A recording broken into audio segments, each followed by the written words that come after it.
One of these days, I'm gonna not fuck this up.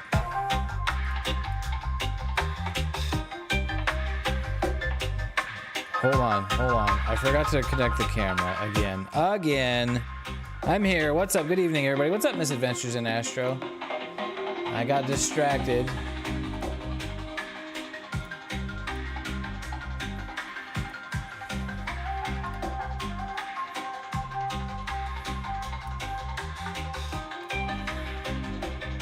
There I am. There he is. What up? Yeah, you got some clear skies. Get your scope out tonight.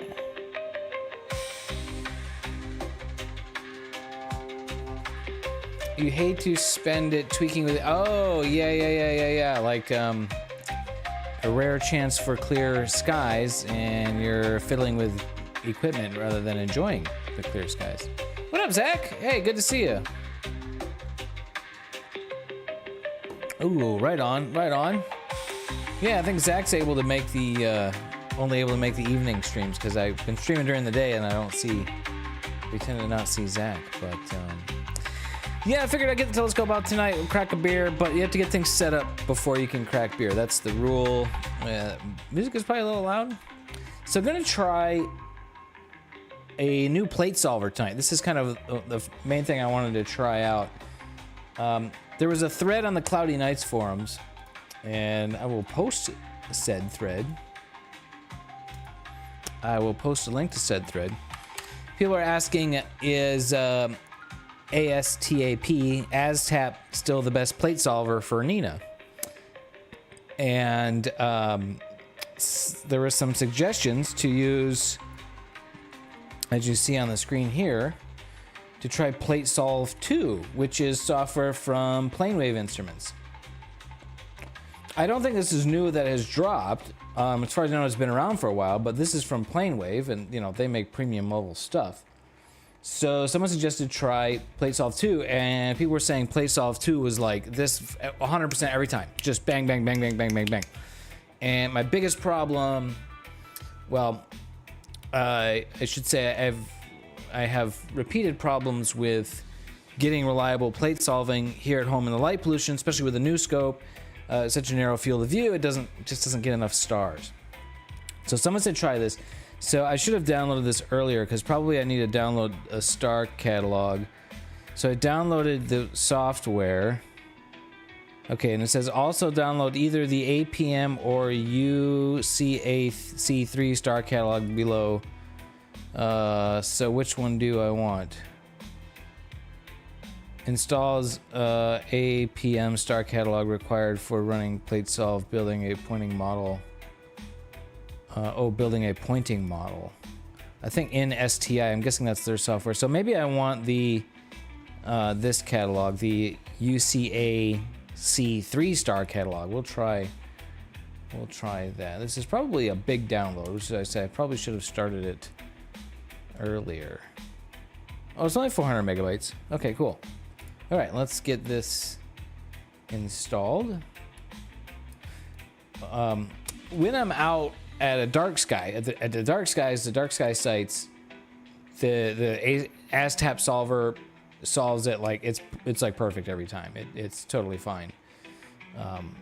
But here in the light pollution, it has problems, and the main problem is this is not an installer. So the main problem with that is doing the polar alignment, where the 3-point polar alignment routine in Nina, where you need to get reliable, quick plate solves to happen. Okay, that downloaded. So, okay, I'm gonna have to put this into a directory. So, let's see, program files. Yeah, I guess we'll just put that in program files. Copy that to control, click to copy it, and continue. Okay, so downloads, and need to extract this thing.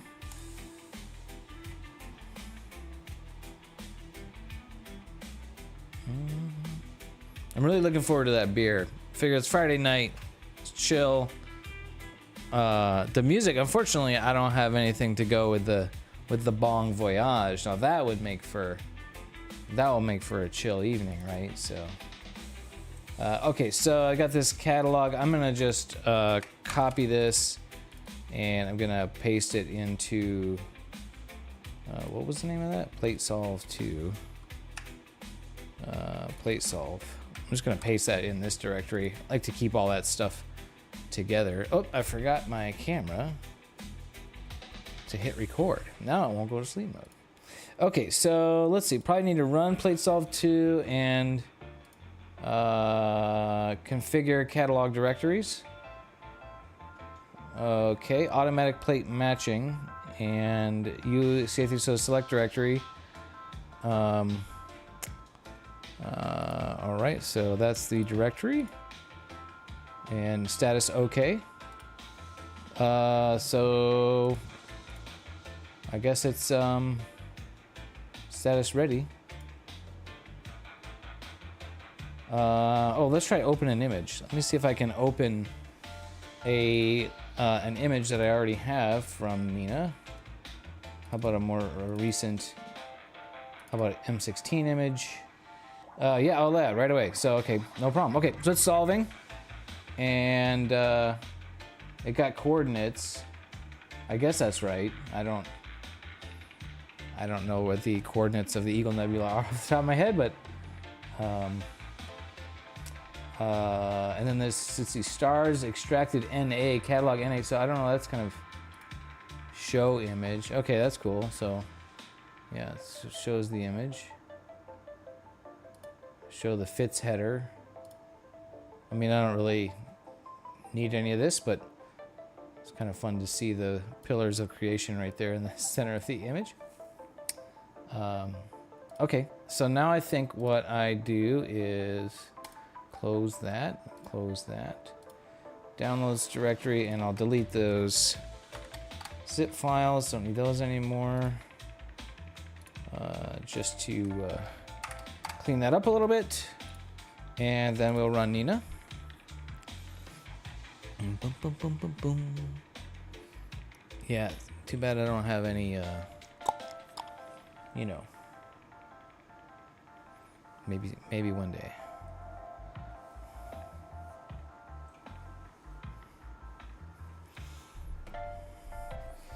Okay, so let's see, options and plate solving. So oh look, plate solver settings, plate solver 2. I guess there's a plate solver 3. And we'll set that to plate solver 2. Plate solver 2 location, right? Set the location of the executable. Here. Plate solve and plate solve 2 exe open. Okay. Alrighty then. Yeah, so we'll see if this works. I don't know. Oh, maybe it's dark enough. It's probably dark enough. Might be perfect timing for the weather. Camera connected. I will enable the cooler, and I don't need the dew heater on. Almost certainly there'll be no dew. It's hot and dry as a mother effer today. Today's a perfect night, I think, to test this new plate solver, because it's kind of hazy. The seeing's not very good, and it's kind of hazy. It's not very great transparency either. So, and we are a smidge out of focus. So let me unpark the mount. Actually, let's get the mount moving, and that looks good. And we'll go imaging, and we're just gonna kind of guess at the focus. Try 41,000. I could go out there and rack it by hand, but then I gotta go back and forth. And all right, another 2-second exposure. We'll just see, does the donut get bigger or smaller? It got bigger, so probably going to be closer to, let's go 41,800.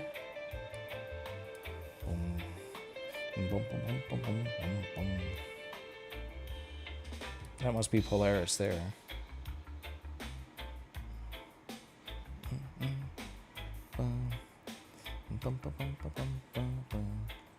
Yeah, okay, so I mean, kind of streaking and fuzzy, but maybe we can get an autofocus run from there. Autofocus needs to be close and before it starts, so autofocus needs to be close to in focus before it will autofocus. If you start the autofocus from a very out of focus position, then yeah, you guys know.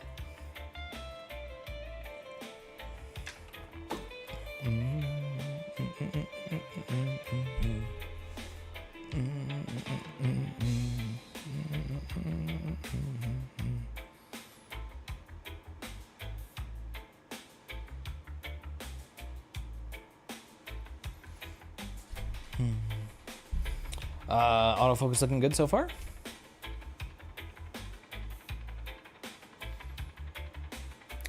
I did some work today on the next, well, I don't know if it's gonna be the next video, but the new project for the wedge, the new wedge for the mount. I did work on the video for that. The parts have been ordered from JLC CNC in China. They're in production. It says they're in production, and probably take at least a week for them to ship that. And you know, another few days. I think they ship like FedEx Express or something. So maybe a week, 10 days before I see those parts. I'm excited to work on that project, get that thing going. But in the meantime, I was working on the video for that. Projects have to have videos, and this is a sponsored video, so that'll be good to get that going as well. So just try to get like a head start on getting the video done as much as I can do now while I'm waiting for the parts to show up. So I did a bunch of work on that today, and then I did a little bit of work on the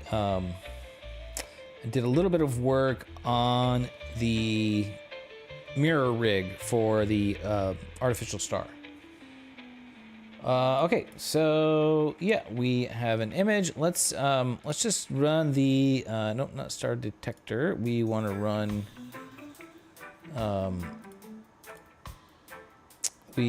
oh shit, did I want to click? Oh yeah, imaging tab, need that. We want to run the plate solver. So let's hit run on that. Hey, what's up, Chart Astronomy? How are you? Good evening. What's going on? We're kind of mostly I'm trying out a new solver here. Trying out Plate Solve 2. And so it's not fast.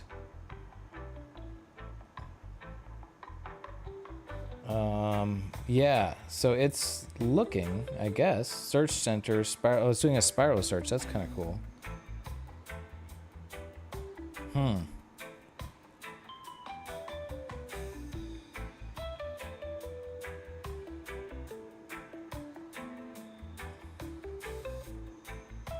Okay, well, I gave it kind of a bad position to start with, so maybe we can, yeah, we'll just stop that for now, and we'll come back to it later. Because yeah, I got a pretty oh, stop. Got a pretty blurry image because I'm not even close to polar aligned here, so a 10-second exposure is going to be off. Yeah, especially the altitude is going to be off quite a bit. Okay, so I need to. Well, I need the solver because I need to be able to do polar alignment, but yeah, we'll get there. I need the, let me get the security camera up.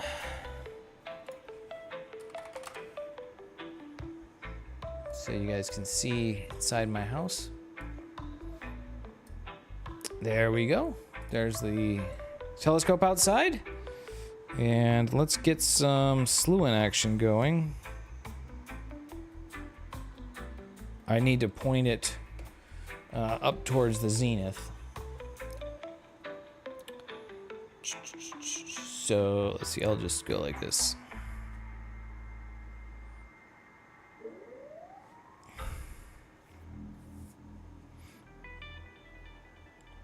Let's see, 8:49 should be dark enough now to do this. So,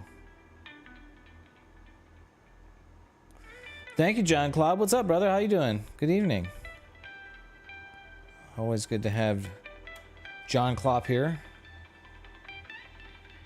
We're trying out a new image solver for doing our polar alignments here.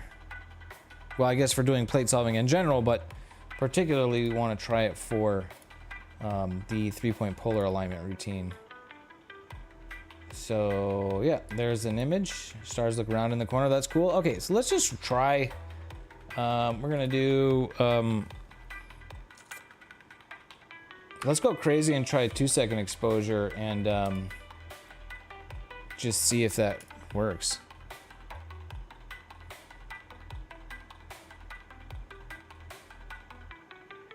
Ah, so that's definitely not gonna work. Okay, this thing is slow. What camera I'm using for the scope rig view, that is a Google Nest security camera. Okay, well this is not working. It's slow. So we need it to be fast. Let me just try, let's try 5-second exposures. That's what I would use with ASStro. So we'll just try that real quick. And then if that doesn't work, maybe we need to download that other, there was that other model. Yeah, so it has to like load in the background, so. Yeah, that's not gonna work. Shoot, well, we could try, it's also not quite dark yet, because my,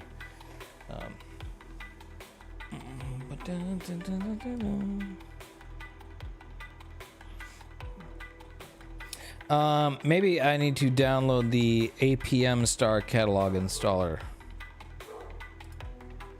I think we'll try that as well.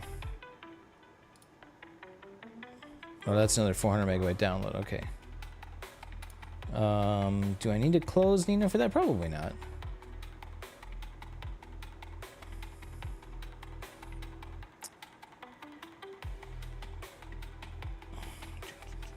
I could, let's see, I can switch this back to ASStro.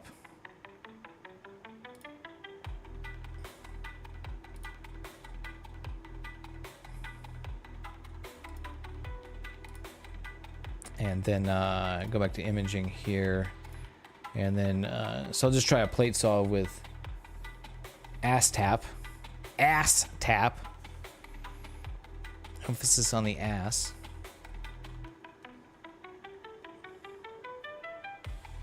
Oh, ASStro plate solve failed, not enough stars.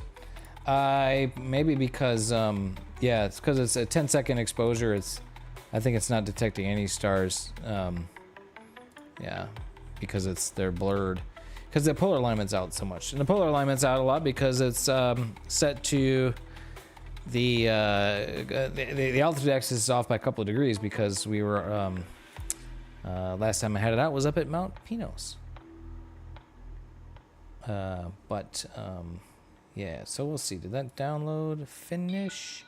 It did. All right, cool. Close tabs.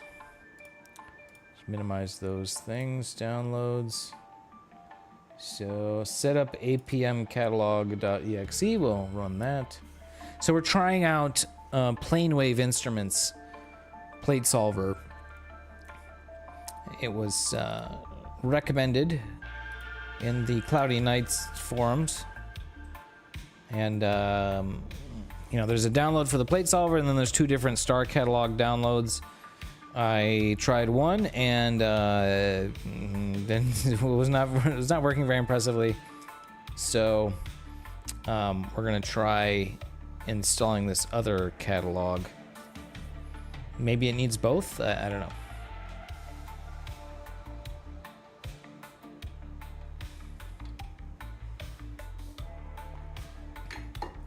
Oh, you can't see the screen. I mean, it's not that exciting. It's an installer. It's a progress bar.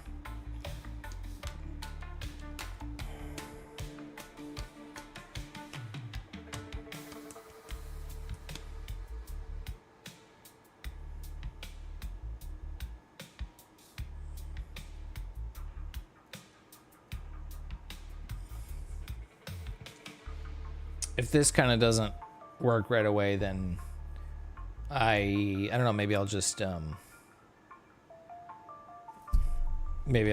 go back to the old style and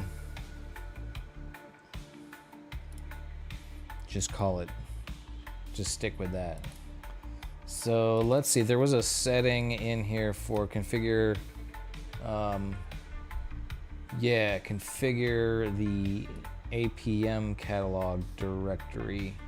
So did that install, what directory did that install to? that's crap. So I ran the installer and then like, okay, so where did that install to?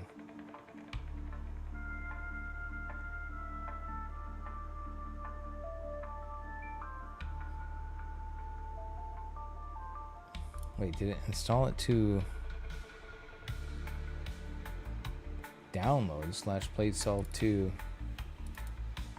Yeah, okay, definitely not that directory. Oh crap. Did it say where it was gonna install it to? I'm gonna run the installer again. Oh, okay, Starry Ridge. Okay, okay. All right, let me just leave that. I'll go set program files x86 and then Starry Ridge APM. Okay. All right. Yes, exit the setup.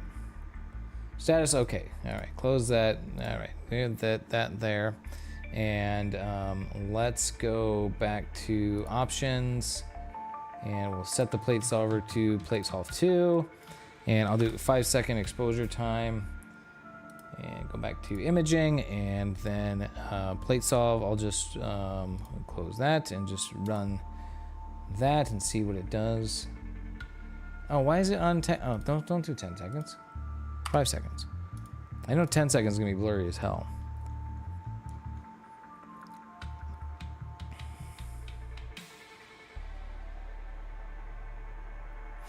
Yeah, so it's definitely not. It needs to be instant, it needs to be fast. So, okay, that's not gonna work.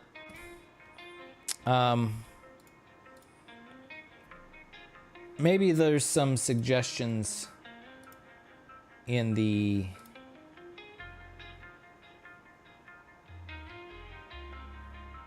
that thread, and I need to read more thoroughly. But yeah, I'm just gonna not. We're just gonna run the polar alignment from here. Hopefully we get solutions.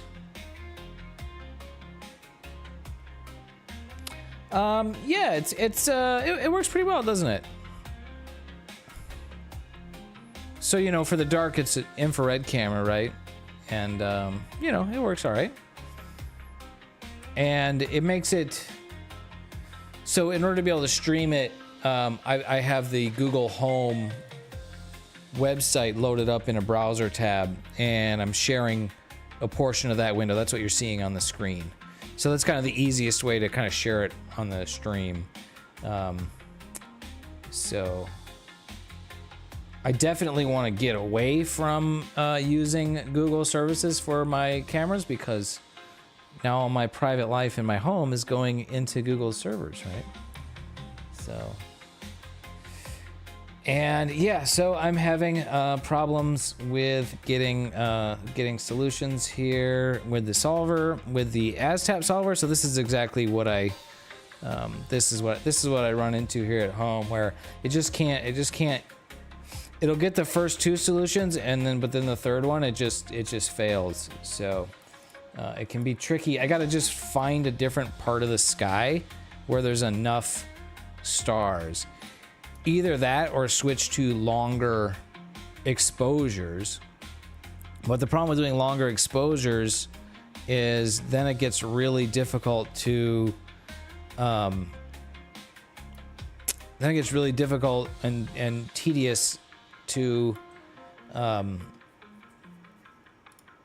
you know, actually do the polar alignment, because you have to wait, you know, 10 seconds between every interval. Actually 20 seconds, because one of the exposures gets ruined from actually doing adjustments. So, and we're just failing here, so that is pretty annoying. You can get it solving at 2,000 plus millimeters.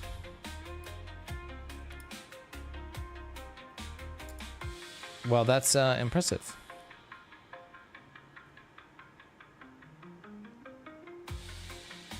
Yeah, so I get it solving. But I need it to, it'll do the first 2, and then it has a problem with the third, because by the third point is looking down into more of the light dome, more of the light dome, right? I mean, obviously everything around me is a friggin' light. It's a light sewer, so... Yes, so yeah, definitely the focus has to be spot on. So I did run the autofocus before, and, oh, we're running, right now. Oh, come on, it gets 2 out of 3, and then, like, the third... Like, there's plenty of stars there.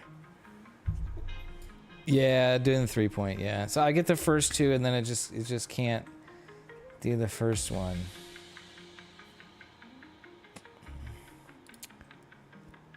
I mean, the focus should be good. You know, if it solved the first 2, then the focus should be good. And I mean, you know, the stars are pretty round, so I've tried that, and it hasn't seemed to really help.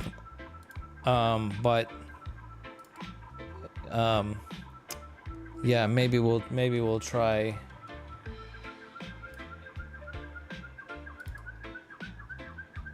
I just have to find like the right section of sky where it can go 1, 2, 3 and have enough stars.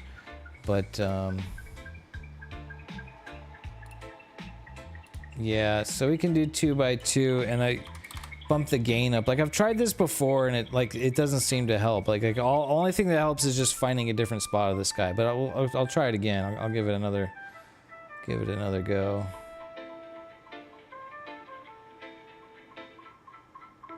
Yeah, and so that's totally failing.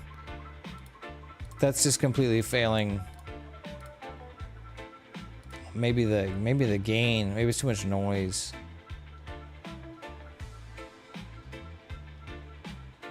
Okay, turning the bin on made it worse.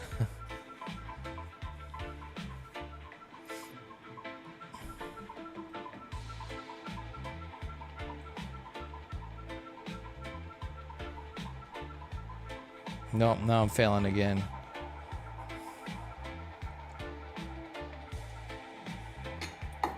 Ah.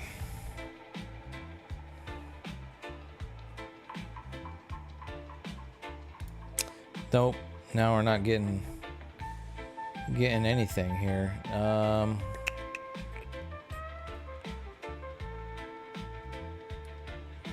Maybe like way less gain.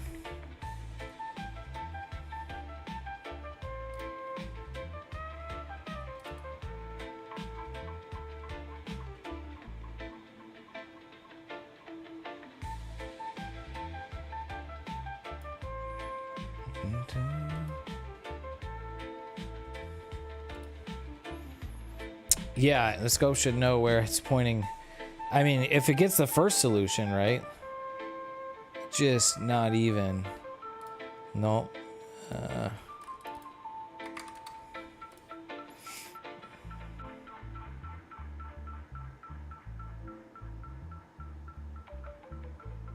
Nope.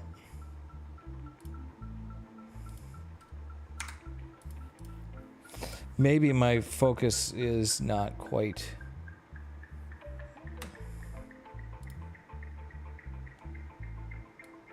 Oh yeah, those stars are trailing pretty bad. Maybe, yeah, and HFR is off quite a bit too. Oh, that looks really bad. Huh. Maybe at my,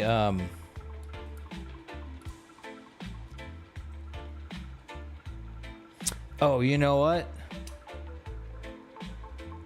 Yeah, I think I can get the polar alignment a little bit better manually. Let me manually move the mount, because yeah, I took it apart and put it back together. Yeah, I could be pointing in a totally the wrong position. I'm gonna park the scope. I'm gonna pop outside, and you'll see me out there, and I'll make some manual adjustments, and we'll come back. Do you think your slew speed might need adjusting? No, slew speed's good. I'll be outside.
All right, I think pretty likely that we just had a total Dave brain fart.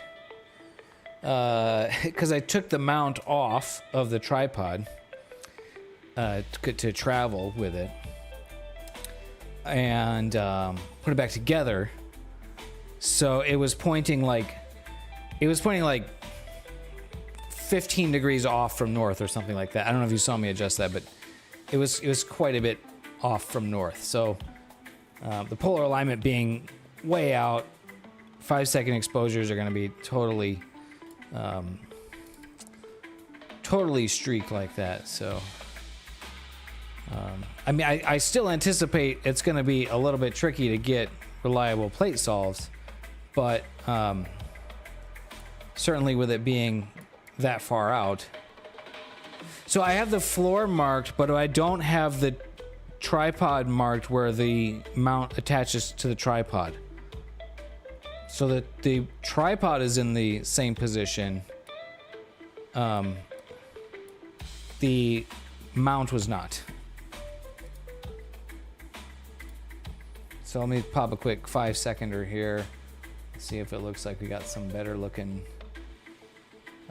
Whoa.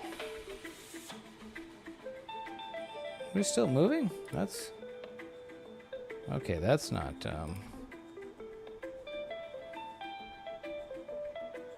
Okay. Oh, the mount stopped. Oh, why did the mount stop? God. Oh, dang it.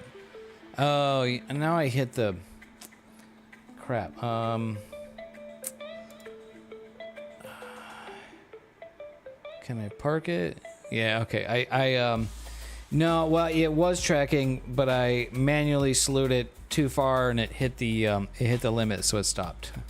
Yeah, it hit the limit. So now I'm gonna park it to send it home, and then manually slew it. I'm glad that it hit that limit and stopped, though, instead of colliding with itself and breaking things. I'm kind of being lazy. Normally I would be outside and manually slew it. So I'm watching it on the security cam feed, and that's kind of like, it's kind of a weird angle because it's like down looking up at it, so I can't really tell if it's okay. Unpark. All right, security cam feed.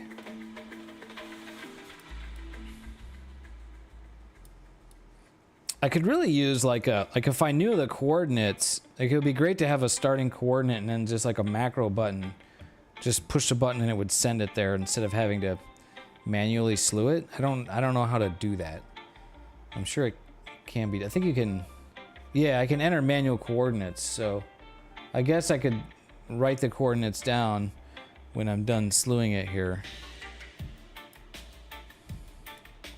So I need to start the 3-point polar alignment session pointing up-ish, not quite at the zenith, but pretty far to the pretty far up there.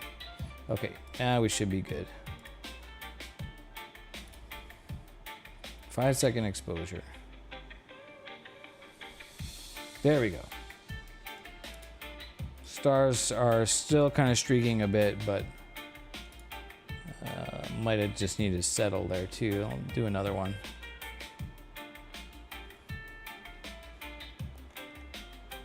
Boy, I'm still getting a lot of streaking here. Am I just off by that significant an amount? Yeah, big time streaking here.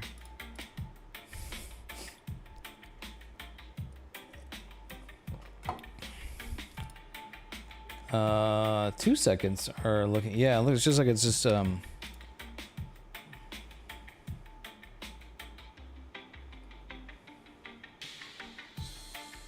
yeah, it's still streaking big time here. Well, we'll give it a try and see if that will if that'll get me solutions. I mean, I know the polar alignment's still off quite a bit. Yeah, no, it failed on that.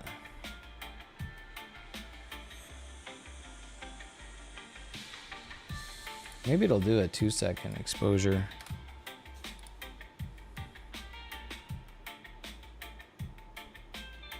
Nope, won't do that either. Okay, well, I need to get it pointing a little bit better, I think. Okay, I will repark it. And I'll go outside, and I need an Allen wrench. So you'll see me out there.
All right, we will try from that position.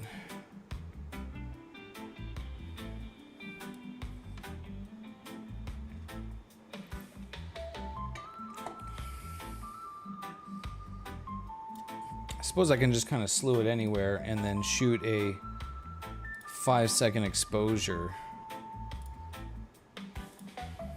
See if I get round enough stars.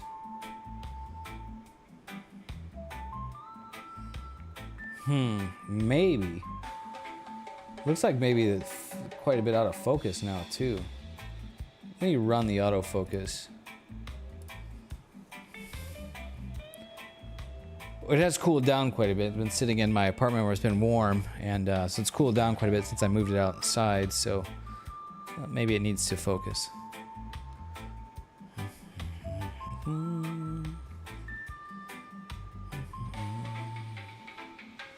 While we're waiting for that, too, I can show you the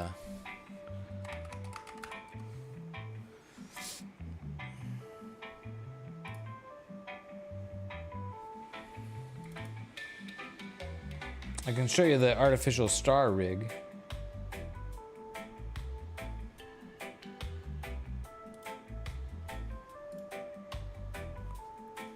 Did a little bit of work on this today, and you know, I didn't need to model the other side of it, but I just kind of wanted to just play around with Onshape a little bit more, you know, learn a little bit more here in Onshape. I added some details to some chamfers and stuff, and then verified size of screw holes and things like that. So pretty much ready to start printing this. And I ordered the mirrors, and those are due to show up tomorrow morning, actually. So I'll know if those will be suitable right away. Boy, this is the ugliest autofocus graph I've seen in a long time. Wow.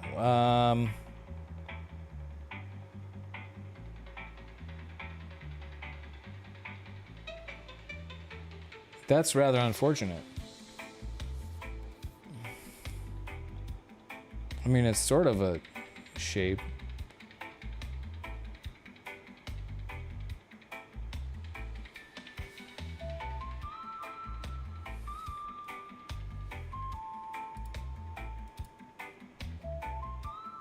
Yeah, I think I'm just still getting too much streaking. I must have the polar alignment just way off. Like, yeah, I mean,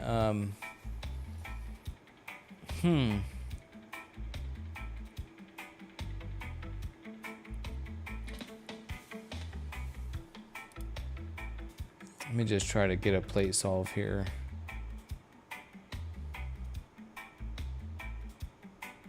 Oh, that did solve, okay. All right.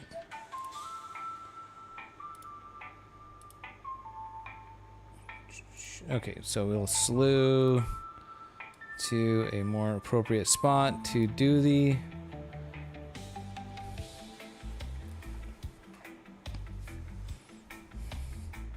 That is also pretty close to the celestial pole there, so the effect of the polar alignment error is exaggerated when you're pointing in that direction, if I'm understanding correctly. I believe that's the case.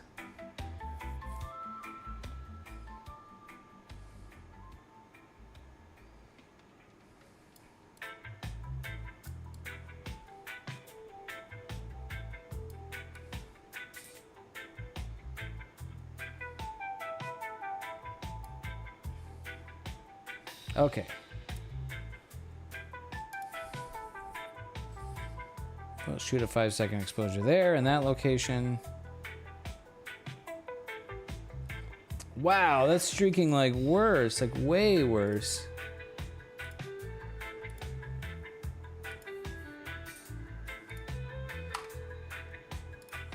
Maybe it just was still settling.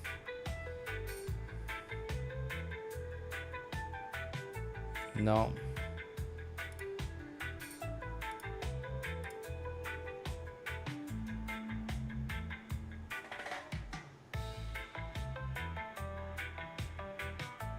Yeah, look at that. Still just getting super long streaks here.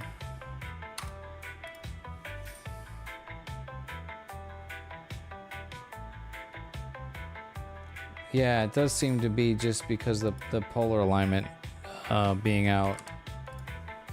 Because if I change the exposure length, I get... I'll do a 10-second exposure and see, but it seems like increasing the length of the exposure increases the elongation of the stars. Yeah, that's definitely the case. So, crap. Can you do a 1 second with higher gain? I mean, well, 2 second, and I mean, I can try cranking the gain.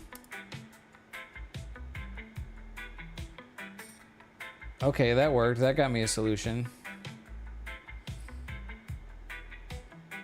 At least the first one.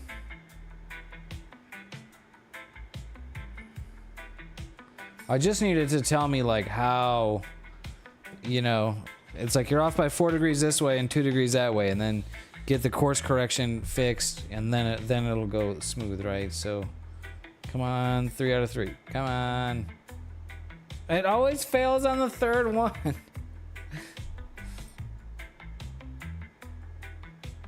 Yo, you're like so close, thing. Like,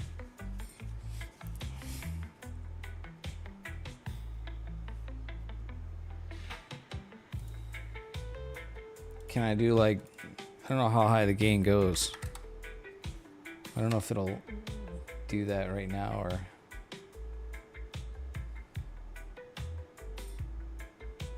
Oh, now it turned purple.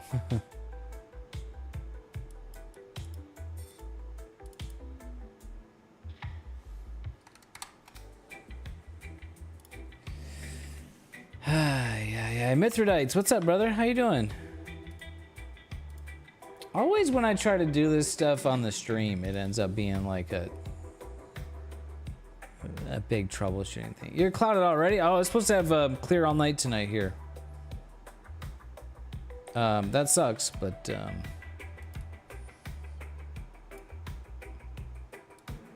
I'm having polar alignment woes here. 420 on the 585 is still 8-bit depth. Okay, maybe I need to drop down to 420. 420, bro. That fits the move of the music. Yeah, no, not there.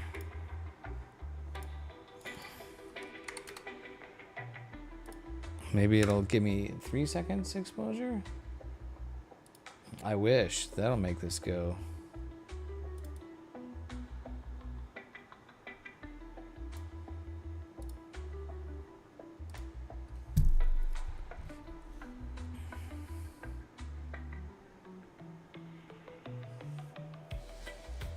Alright, got a solution with that one. Blaze one up for me.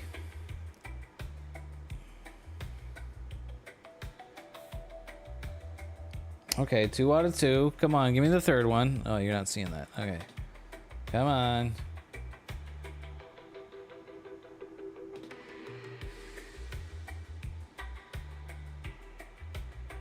There we go. Okay, I'm off by 13 degrees in azimuth. That's why it's so bad.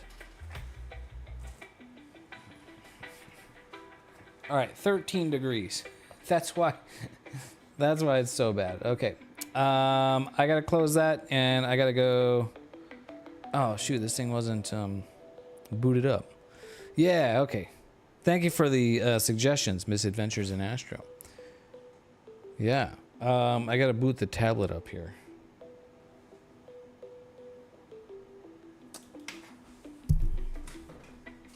Guess I'll convert to mobile headset mode so I can talk at you guys while I'm out there.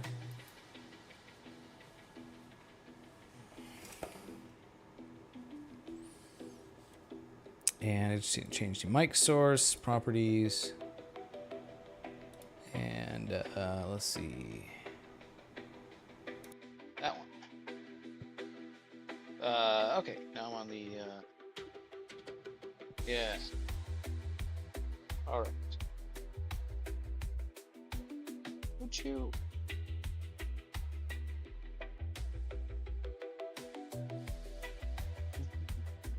Oh, come on, you can connect. There we go. Okay, I'll be outside. You'll see me on the cam. And, yeah, okay. Yeah, so.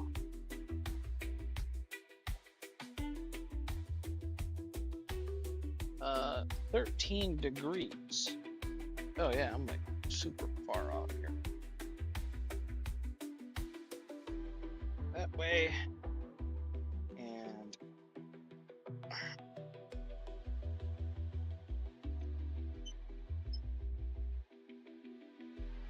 now, will it solve?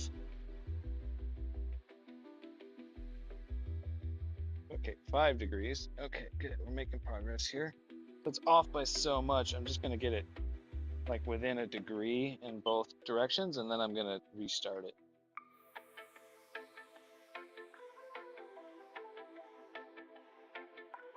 It's off by. Okay. Oh my gosh, I got it to within an arc minute in azimuth there. Ah. Okay, altitude is off by 2 degrees here, so we need a lot of turns on altitude.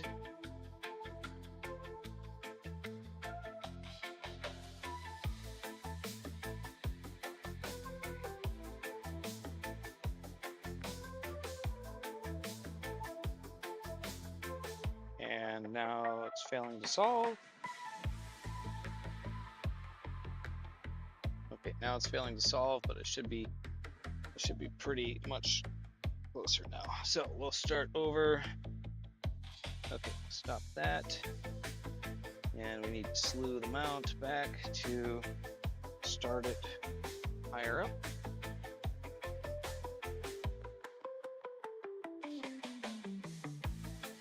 Pointing higher where it's darker.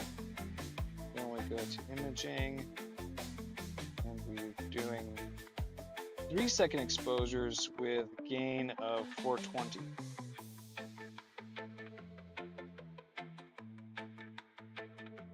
If this works pretty good, then that'll kind of be a solution to my problem. It'll be even better, because the faster the exposures you can do on this, the better. 2 out of 2. Fluing. Give me the third one. Come on. Nice and cool out here tonight. And give me the third one. Solving. Got it. Okay, groovy. All right. Off by only a degree in azimuth. All right. So let's kind of plot of turns on this guy. And yeah, let that go. Straddling the tripod leg here. Try not to kick it. Or let my balls slap against the tripod here, teabag it. Oh, come on, and now it's failing the solutions. Okay, there we go. All right, 29 minutes in azimuth. altitude's off by 45 minutes. Couple of turns here. Oh, I said winding up. Have this additional. I just loosened that.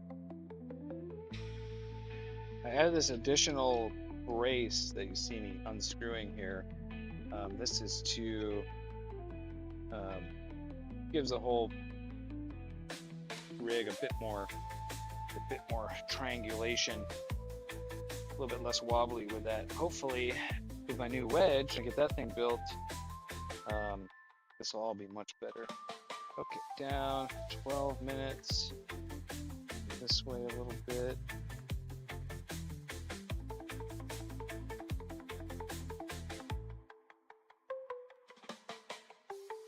Okay.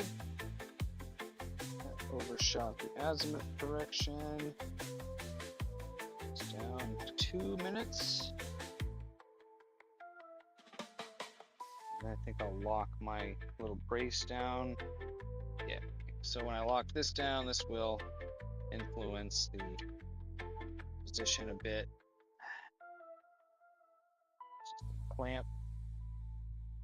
And, but there's enough sort of play in there that I can still get some adjustment with that clamped down. We're getting pretty close.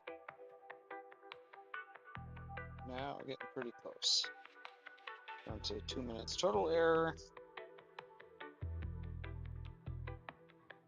Most of that is in the altitude.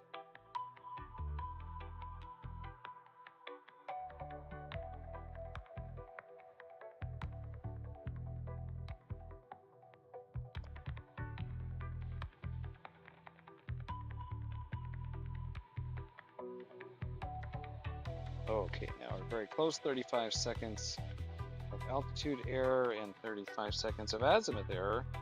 Let's dial this in a bit here.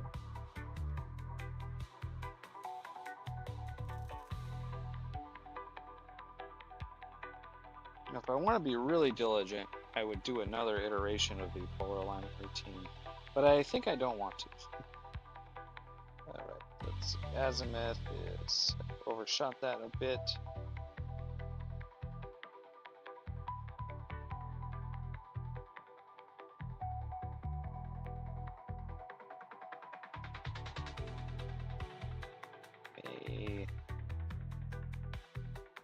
Little adjustments here.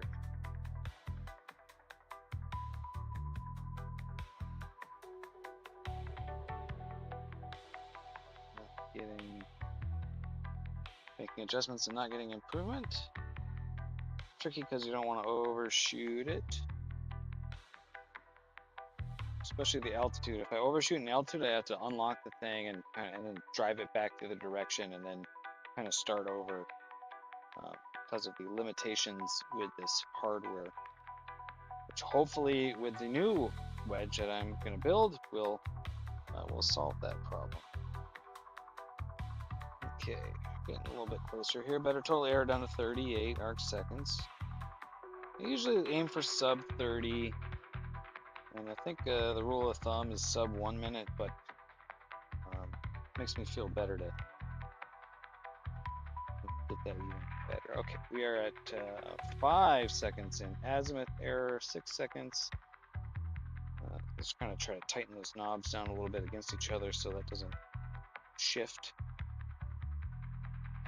Which made that even better, 3 seconds. Still 25 seconds in altitude error though, so little nudges on that. See if we can't get that to be a bit better.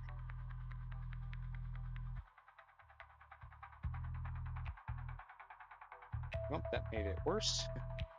27 seconds. Okay, one more little adjustment, and then if it doesn't get better, I'm calling that good enough.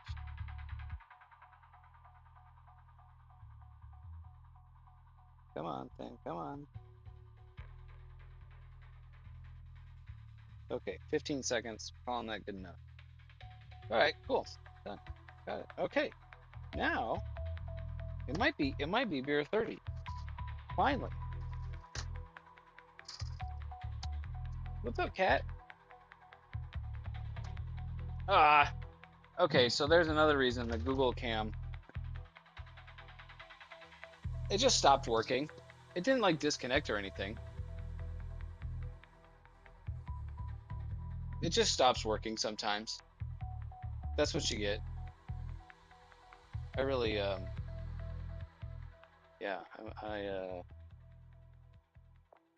uh, Yeah. Okay. I mean, I don't think there was much to really see anyways, right? But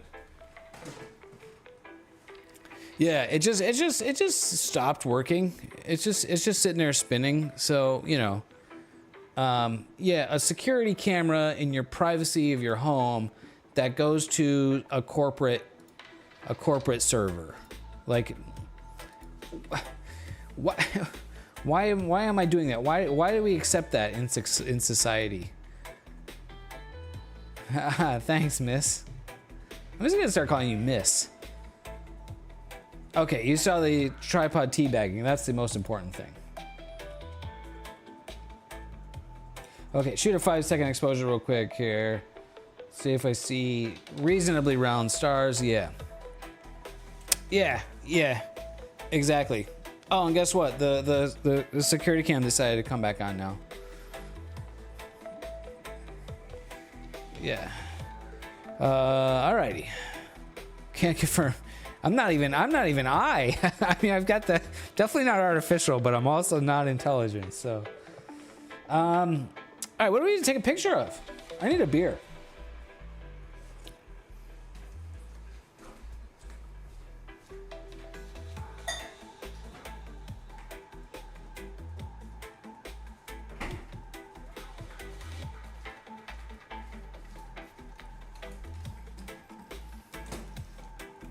No, I'm modestly intelligent. All right, we're gonna go for the Weekend Vibes IPA because it's what I had in my fridge. That wasn't a very satisfying crack, though.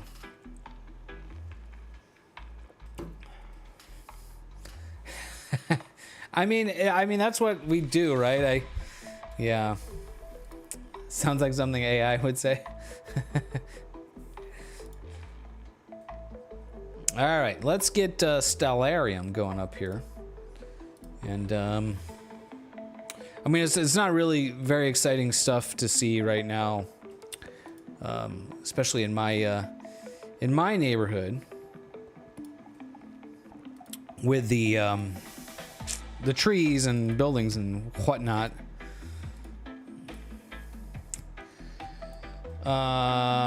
Ooh, a piece of cake. A piece of cake. So, I mean, it's probably gonna be globulars. Okay, maybe M53. I have not imaged this one. Decent in the frame there. I guess I can kind of check it off the list, right? I definitely have M3. M3 pretty good. Snow globe cluster here. This is, yeah, I'll be right. Yeah, you know how it is, Q. Oh yeah, this is like at least 3 pisses, and I just kind of drank a lot of water before it, so yeah. Oh, Pinwheel Galaxy. Yeah, Pinwheel Galaxy. I got Pinwheel Galaxy shots from the dark sky. I don't really want to shoot galaxies, cause you know they just don't with the light pollution. So where was M53? Maybe we'll go M53. It's just a different globular. That way I can at least check it off the list, right?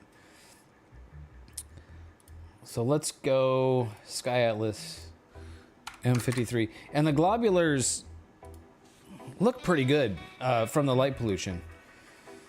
Let's set framing assistant on that one. And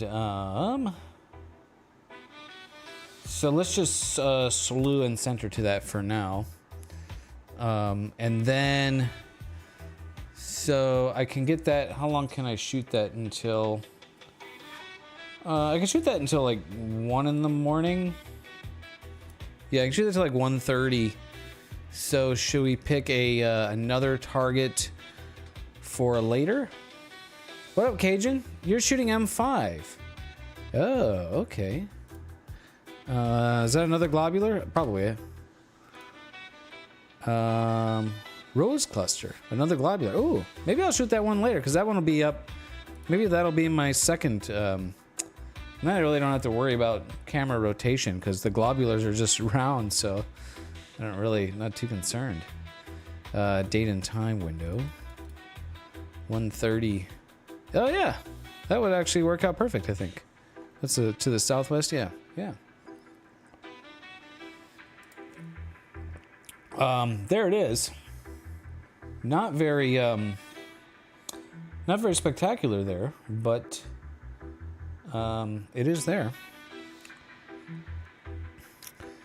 What else do we have at 1:30? See, I don't get the oh, you can't see that because that's being blocked. I don't get the Milky Way. Unfortunately, it's blocked by the tree. The red line here is a tree. So yeah, I don't get the Milky Way until 2:30 in the morning, and at that point there's only like an hour before sunrise, right? An hour and a half. So, you know, all the cool Milky Way stuff is not available to me.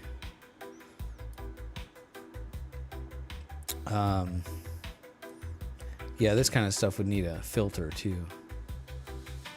I could do M57. I really liked, oh, you know what? Yeah. Okay, I want to add data to my M57 image because my M57 image, it looks really beautiful. I really love that one, and the color is fantastic for the light pollution. I guess it's really bright. Like check this out. You know, the background looks really great, nice and dark, nice color in the stars, and then the detail and the color in the nebula here, really brilliant, really beautiful colors.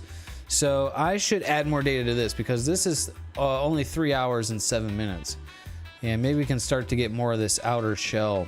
I did image this with the filter, with a duo narrowband filter, and I start to get the outer shell with the duo narrowband filter, but I don't like the colors here as much. So I think I'll just keep, let me just get, oh, that's an old M57, by the way. Like, look at how ugly that is.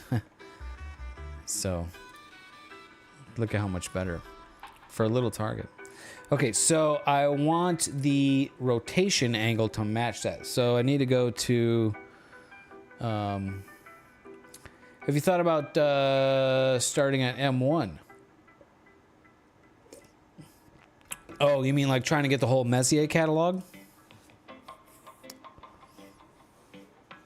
Yeah, M57 is pretty small. So framing, and then we'll change the source to file, load image, and I need Nina captures, what date was that? Probably something like 5/20 M57. Yep. We'll just plate solve it. What's up, cat? What's up? You want to make an appearance on the stream? You want to say hi? Come here. You want some treats? Come here. Come here. Come here. No, he just wants to stare at me. Okay.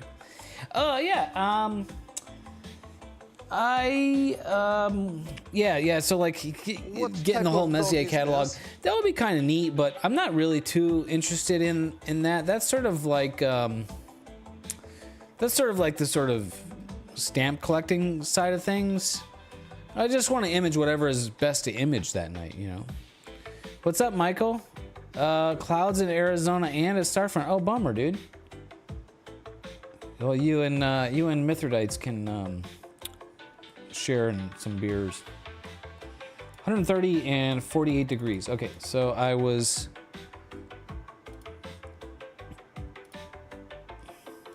So I want this value, 130 and 48 degrees. for my other target. Oh, which crap, now I lost that. Old man yells at clouds. All right, so I'm just gonna make a note of that. 130.48.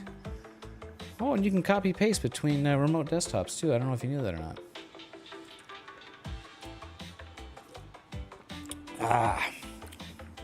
The bubbliness of the beer. Let's see. What are we doing? What the hell am I doing?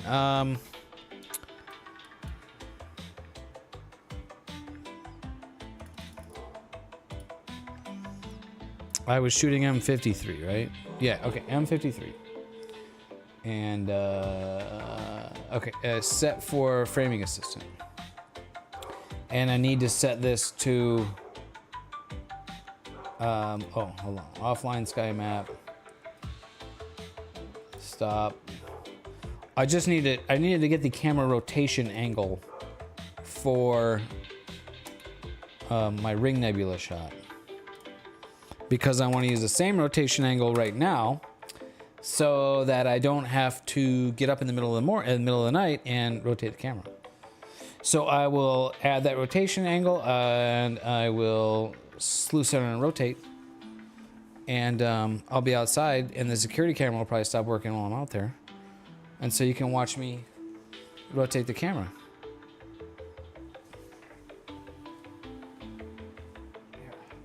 Say hi to the cat. Say hi, Mr. Cat. Hello, Mr. Cat. I love me some SSH. 51.41 degrees. Okay, I'll be outside rotating the camera. You guys talk amongst yourselves.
Uh-oh, I don't think I'm liking what I'm coming back to here.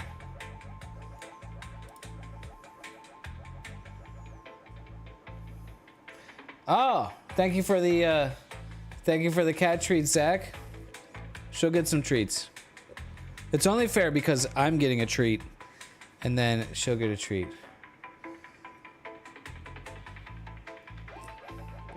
A cow cat. I've never heard Never heard a cat referred to like that before. Oh man. Until 4 weeks ago, he got run over. That is horrific. And then you lost another cat? Damn. Wait, so is that 3 cats that you've... Wow, that is horrible. Gosh. Sad face. Well, I hope your cats had... This is an indoor cat. She is indoor cat. There's no going outside. We got too many coyotes around everywhere where I live, and they would just love to, you know, have a snacky snack. So, sorry to hear about your cats. And Zach, she'll get some treats here in a second. Let me get this imaging thing, my imaging sequence set up here. Add to sequence. Basic sequence. Yeah, cow cat. Yeah, no, I mean, it totally clicks right away, but I've just never heard anybody refer to it as a cow cat. That must be like an Australian thing or something.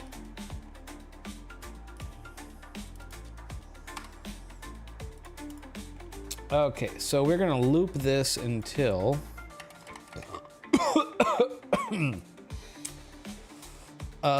loop until time.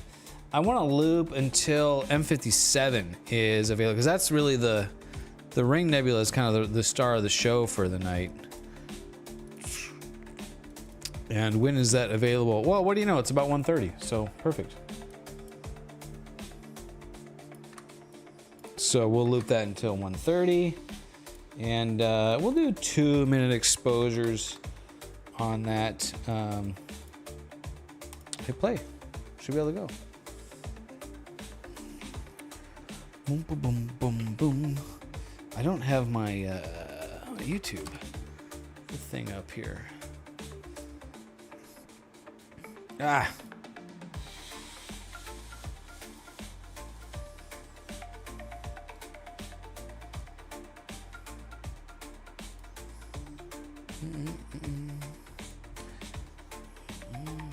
All right, we're autofocusing. Let's see how we do tonight. See how the guiding goes. I think I might want to work on my guide scope a little bit. I don't know if you can see on the stream, but the guide star has a fuzzy patch. The guide stars have little fuzzy patches around them. So I might need to like flock the inside of the guide scope. The guide scope I'm using is actually the a 50mm finder scope that came with the Orion 6-inch telescope that I bought, that I stripped for parts to build my telescope. I 3D printed an adapter to take the little eyepiece out to put the guide camera in there. Works great, but yeah, maybe I could improve the guide scope a little bit. So we'll see how it does tonight, especially because of the transparency and the seeing are supposedly not all that great. Let's see what Astrofuric says.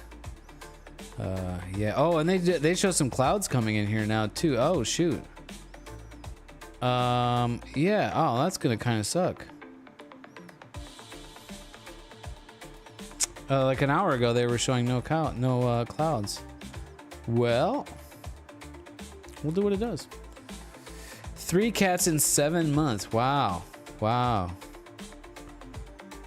You had 7 foster cats. Oh my gosh. Holy cow. 5 first fills. 1 died as a kitten. Second. Wow. Gosh. That is, that's a lot of cats.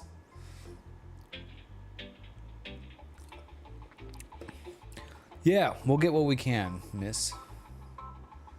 Guiding starting out looking pretty decent, and we're up and running here.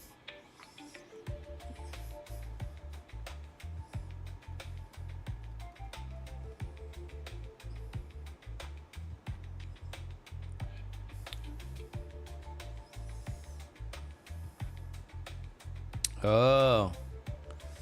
I know cats can have kidney problems. Very common for cats to have kidney problems. Primarily, as I understand, because they tend to not drink enough water.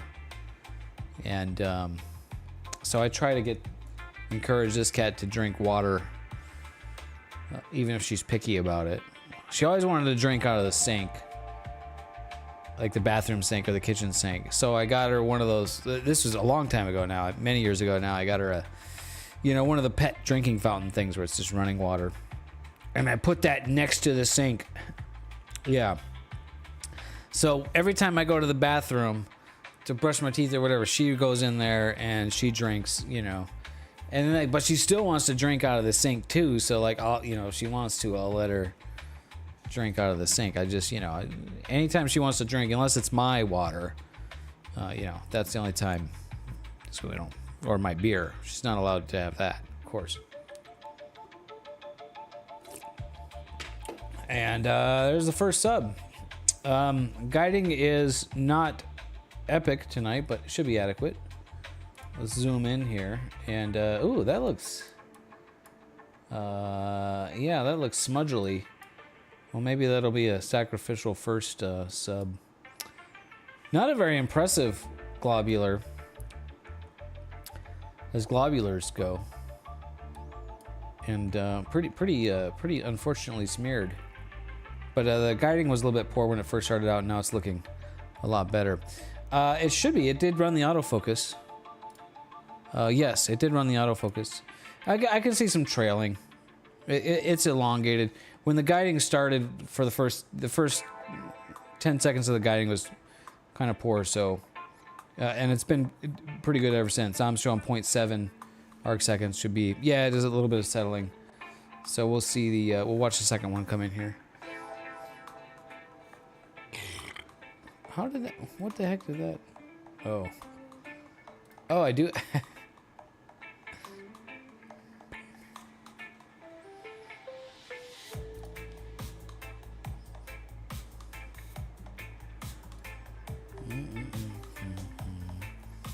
Did you get your scope out, Miss? Miss ASStro?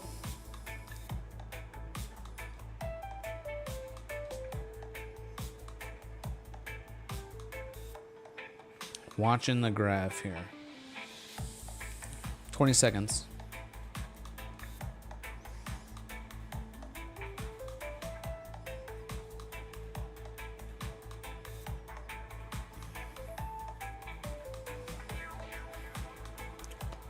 See if we get a better one.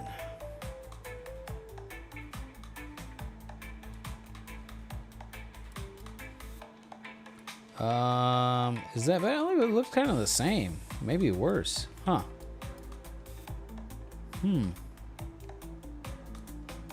A bit of trailing.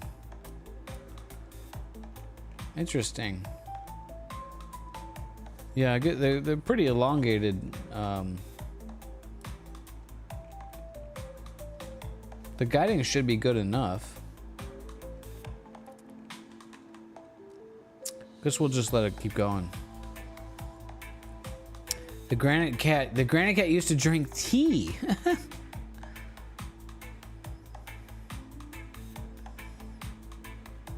She would drink. Did you put like milk in the tea or something? I can't imagine a cat being interested in tea at all. But cats can be weird. I've heard of cats like eating French fries.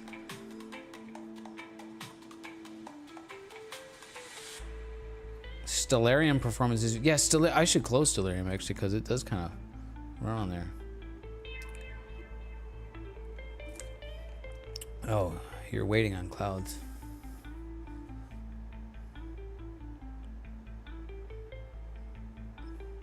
Your dogs love French fries. Well, dogs will eat anything.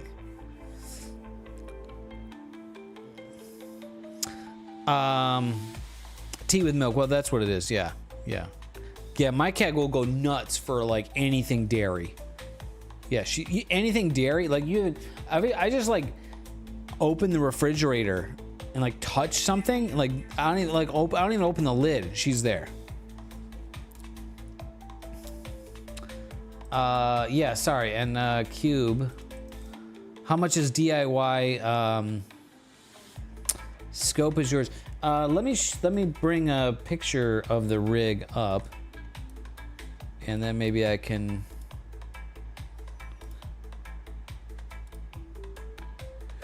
Okay, the third image looks good. I'm gonna murder the first two.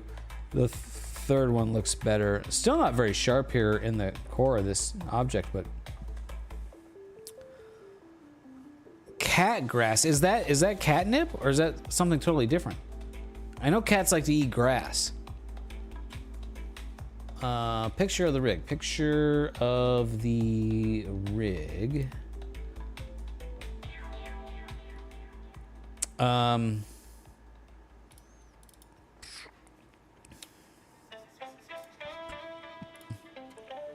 So how much is DIY? Well, the scope itself is DIY. The mirrors are not. The guide scope is not. The camera is not. None of the, the cameras are not. This adapter here is, and the clamps, those are DIY. The focus motor is DIY. The focuser is not. It's off-the-shelf focuser. All the camera hardware, camera filters, chroma correctors, spacer rings, that's all, commercial hardware. The mount is DIY. The dovetail, well, the dovetail is actually DIY. I machined that many years ago, like 10 years ago, back when I had a machine shop. So you read big long dovetail there. I machined that. The dovetail saddle is not DIY. I purchased that. The wedge is a commercial product, not DIY. But I have I'm gonna have a DIY wedge. It's in the works. Pretty soon, a couple of weeks maybe. The tripod is commercial tripod. So hopefully that answers that question.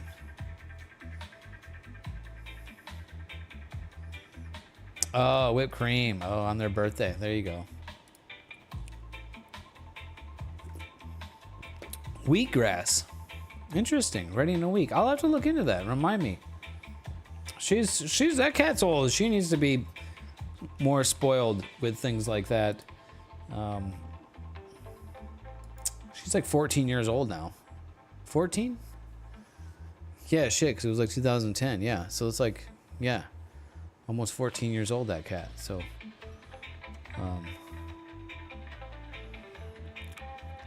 New Zealand trout will eat French fries? That's a waste of a French fry, in my opinion. Yeah, no, I would not. Yeah. Nobody gets my fries. Let's get the live set going. Boom, boom.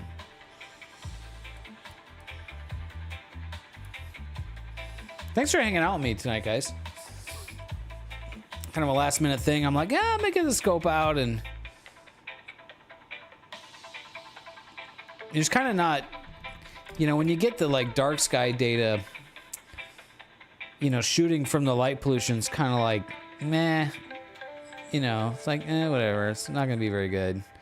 But it's good to get it out just to continue to get experience, You want me to review this beer? Is that what you're asking? This is a Weekend Vibes IPA from Coronado Brewing Company. That will be there in San Diego, Coronado Island, right? Never had it. They sell it at the discount grocery store. The discount grocery store over here, Grocery Outlet, has a decent selection of alcohols. And this is 6.8% for a pint alcohol. So, not super alcoholic. I really wish I had like a double IPA, that'd be good for tonight. Have a double IPA. I'd get 8%, but we'll get the live stat going. San Diego Bruce. Oh, that's right. Zach's in San Diego too. Yeah, San Diego brew scene is the best in the country. Interesting. I bet there's some people would fight you on that, Zach. I bet there's some people in like, I don't know where, but everyone always says like, oh, we got the best beer or we got the best weed, you know. It's always like,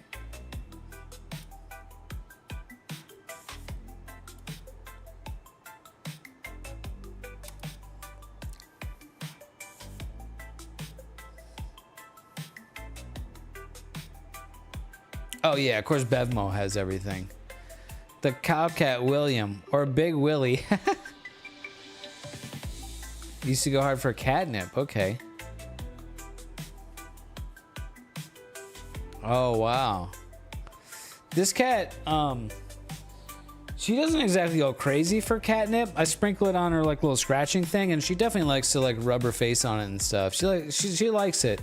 She likes to smell and to, you know, rub into it, but she doesn't go crazy or anything. Got the live stack going. Pretty much, I don't think we're gonna really see much anything but the background get less noisy, which is cool.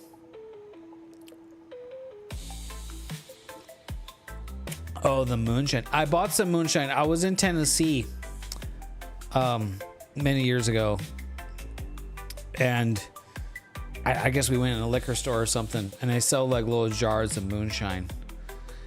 And I bought one just for the novelty of it. It was like blue Gatorade. It was like neon fucking blue moonshine. I was like, I never drank it. It was something that was like a showpiece on the shelf, you know, just to say like I got some moonshine up there. But yeah, no, I did not drink that. I didn't want to go blind, you know.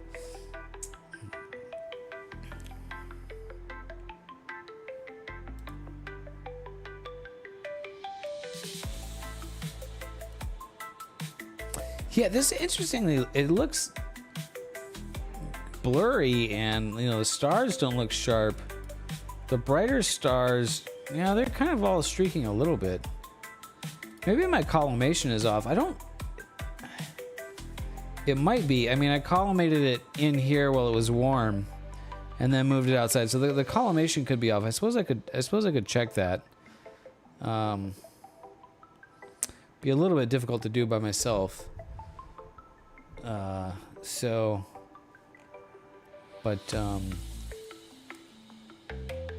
Yeah, looking pretty elongated over here. Shouldn't quite look like that, especially with the guiding numbers that I'm seeing. And this just doesn't look sharp. Doesn't look sharp at all in there. Yeah.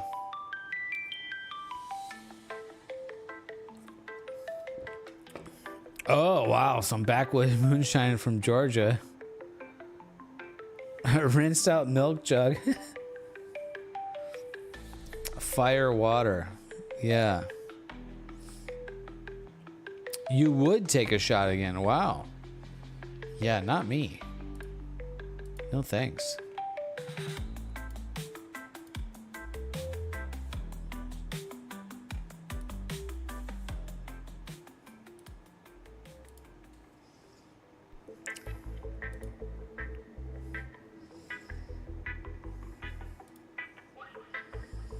Yeah, so, you know, I don't know.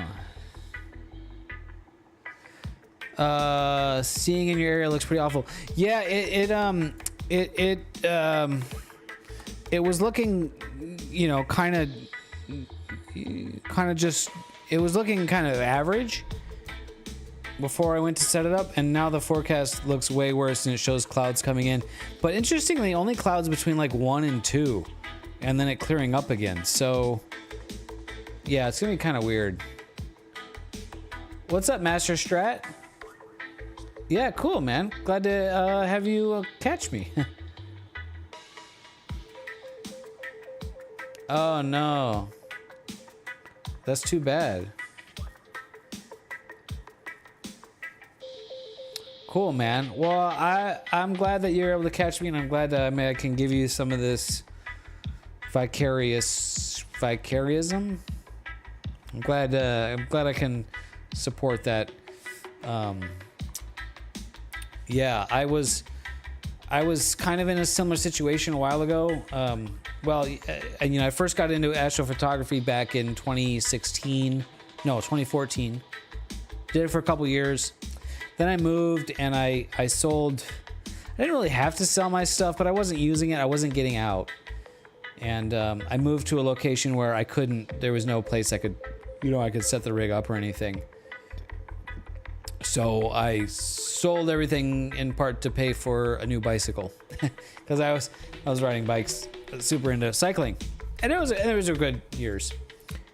So, but now here I am back in the astronomy stuff. So, but I didn't sell the bicycle to pay for a telescope. I still have the bicycle. So, yeah.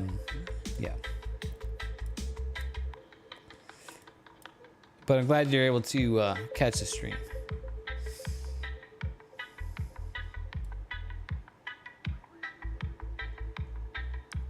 Yeah, so Zach, yeah, we've got a lot of bad weather. Saturday night's a total mess. Sunday night, not very good. Monday night, not good. So, I'll get it out when I can get it out. I'll get what I can get. Hopefully I can get another hour or two on the Ring Nebula, because I really, I want to bring that image out, but also just a good, getting it out to. The more experience you get, more exposure, more trials. More experience, the better. Next week looks great. I didn't let's check the extended cloud forecast. Yeah, so the extended cloud forecast on Astrospheric, Tuesday through Saturday is 100% dark blue for me. So like no clouds at all. That probably means it's going to be hot as fuck next week. Not really looking forward to that. What do we got here? No, well, not too bad. Yeah, we're showing next week here 82, 85, 86, 88, 86. Not too bad. I like a good mid to high 80s weather. So, yeah, next week looks like the fucking week to, the week to be in SoCal. Yeah, not too bad. You may have Canadian smoke. Uh-oh. Are they, did they fire up the maple syrup factories or something?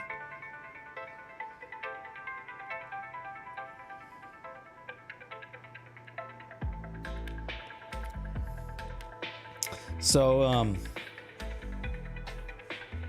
my super awesome girlfriend, Amanda, she was like, her sister's in town, they're dealing with some stuff. She's like, my sister's helping me out, so I'm gonna make her a key lime pie. There'll be leftovers. Yeah, there will be. The key lime pie is like kind of too much. It's like, it's probably the closest you can get to culinary heroin. Like, it's like too good. So I got that to look forward to. Yeah, like a legit. So she made key lime pie, and I'm like, I don't even think I've ever really had key lime pie. Like maybe as a child or years ago. And so she made homemade key lime pie, and it didn't look like what I was thinking. Oh yeah, so that's the thing. Yeah, I love a lemon meringue pie, right? And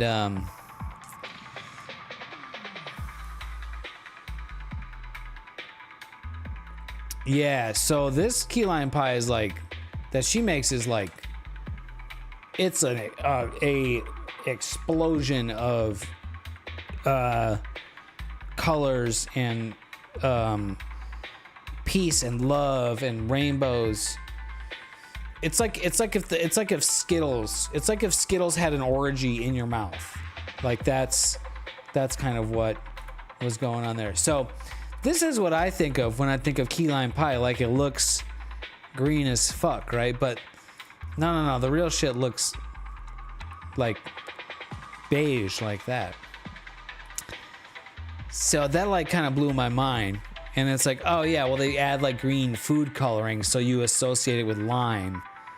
But like the lime itself isn't actually, like the lime juice isn't green, right? Okay, yeah. Yeah, no, you walked in at the right time, Mazif. You walked in at the right time. So I went to ChatGPT. And I'm like, come on, I'm not the only one that's like, that associates key lime pie with like a color green. So I'm like, let me get a pic of fine ass key lime pie on a table, cut and ready for eat. So I'm like, ChatGPT, make me a picture of key lime pie. Let's see what it does. Oh, are you kidding me? Come on. Lots of people are making images right now. Hurry up. Oh, hurricane season. That sucks.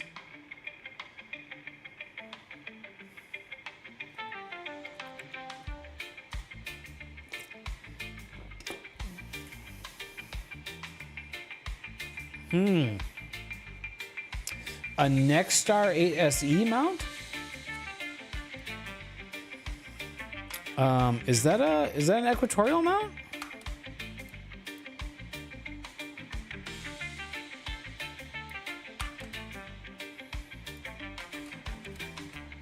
Okay, anyways, the story with the ChatGPT thing was that like ChatGPT verified me because it generated a picture of key lime pie that was bright ass green. And I'm like, look, see, the collective knowledge of the internet thinks it's bright green. But then you do a Google image search and most of these are like, you know, the yellowish color. But anyways, I'm looking forward to some key lime pie tomorrow. Should I live stream that, you guys? Me just eating the key lime pie? Because my face is going to do all kinds of like contortions and like my body. It might not be safe. It might get banned from Twitch. For that. No, that conversation is not helpful. Alright, well, anyways. YouTube Shorts, there you go. So, Nexstar 8SE, so that's just an Alt-Az mount.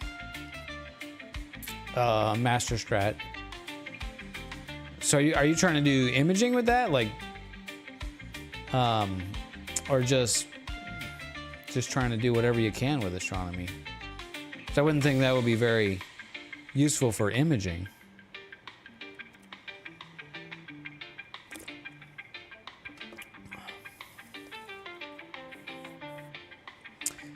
I need to see a picture of this 500 grams of sugar key lime pie. Yeah.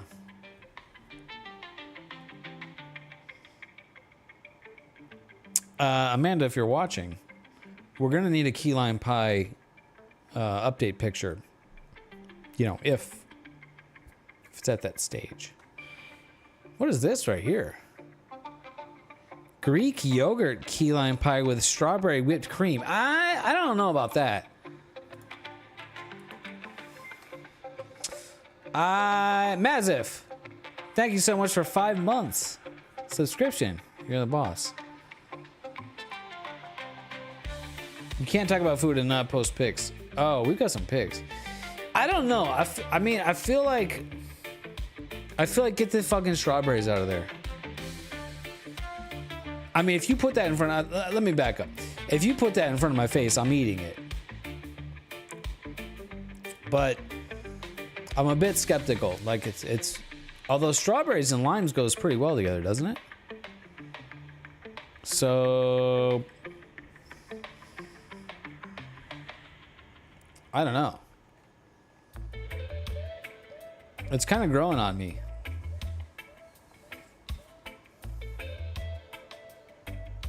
fuck. God damn it.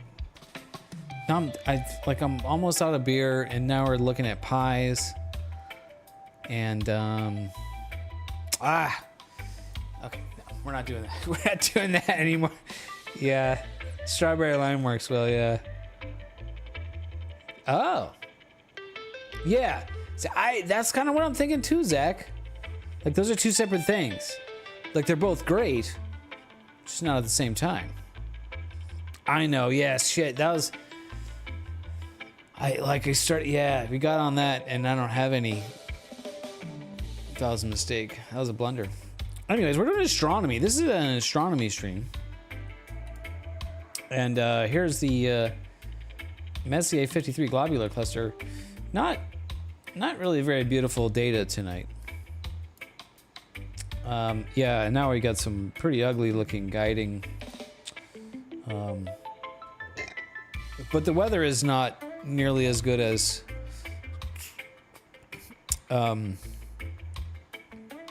it was looking earlier. It was looking decent earlier. The forecast changed quite a bit. Yeah, it's a cluster. I'm not. I mean, it's nowhere near as impressive as the Hercules cluster. M13. That's the most. The Hercules cluster is the most spectacular. And this I shot from the light pollution. So this and crazy that to see this background galaxy in here from the light pollution.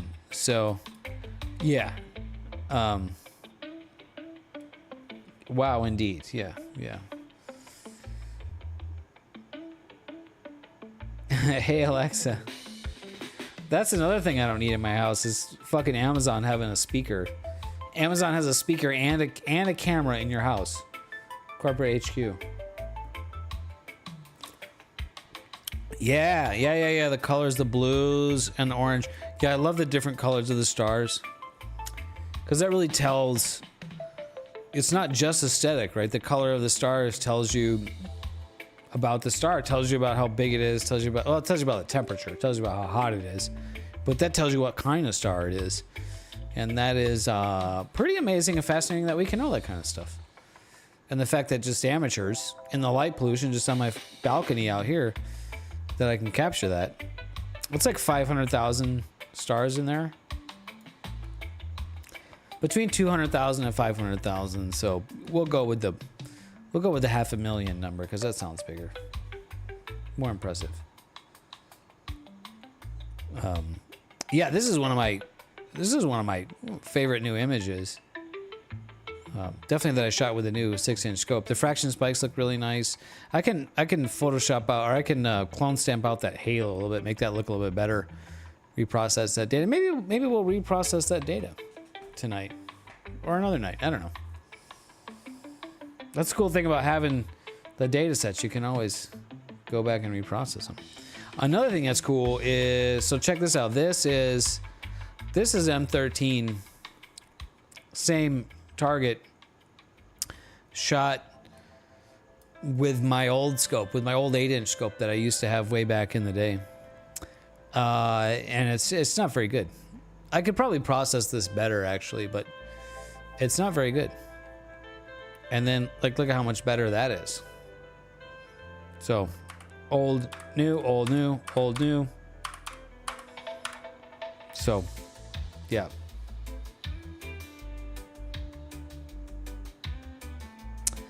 Zach has never been into globulars.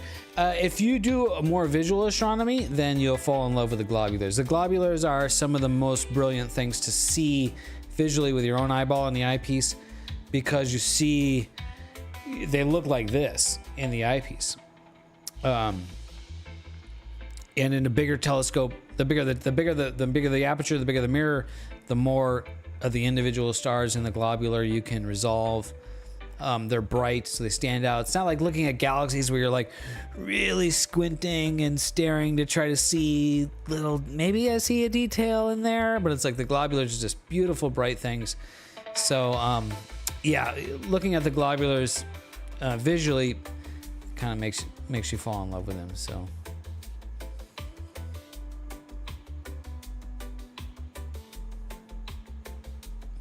An expensive way to get a C star. Yeah, right, Master Strat.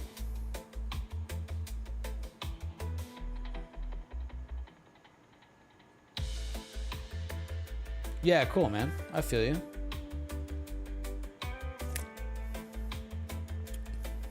Yeah, the colors are better. I mean, and again, I could probably go back and reprocess this data. I actually did reprocess that recently, but I could probably do it better and kind of match the processing on that. Yeah, that's better. What's up, Cajun Arrow? Rod Pommier gave a talk at our club. I don't know who that is. Who is Rod Pommier? Is he a person of note that if he gave a talk to a club, probably somebody who has something interesting to say. Yeah, yep, M13's the best one. I gotta make a piss. Actually, the best one is Omega Centauri, but where we live, it's too low on the horizon, so you're looking through too much, atmosphere, and it doesn't look very sharp. So M13 is definitely better. I gotta go return this beer. I'll BRB.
All right.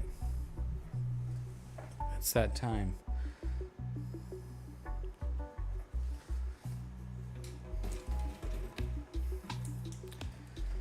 On globulars. He has photographed them for many years. Oh, he published a bunch. Okay, cool. Yeah. Give him a... Come on, cat. Come on. Come on. Come on, Mr. Cat. That's the cat. All right.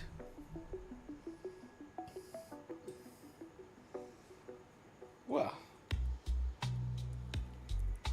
Nom nom nom nom nom. Over here. Over here. What type of dog is this? No, over here. Look. No, she's confused. Yes, the gummy yummies. Yum, yum, yum, yum, yum, yum. These are greenies. She loves these. These are the best treats. Actually, they're not the best treats, but these are pretty darn good.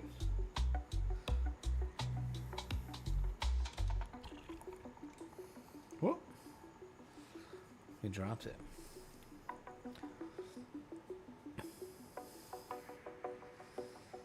Oh, the dark lanes. Yeah, the dark lanes. Can't have too many.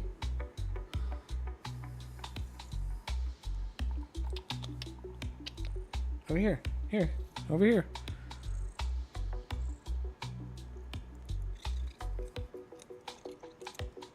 Yes, that's Mr. Cat. Oh, you want one more? One more. Over here.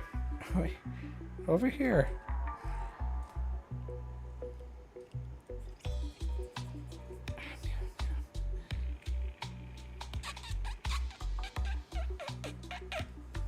That's a cat. That's my cat.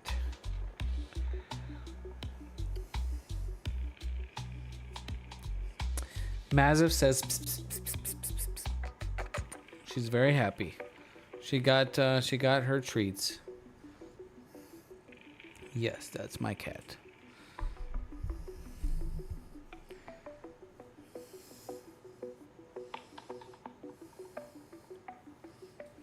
You want to hang out here, cat, or you want to bounce? You can hang out with us. Yeah, pet the cat. All right, let's check in on how our imaging is looking. Probably not very great. Uh-oh, did that just... Oh, no, it's fine.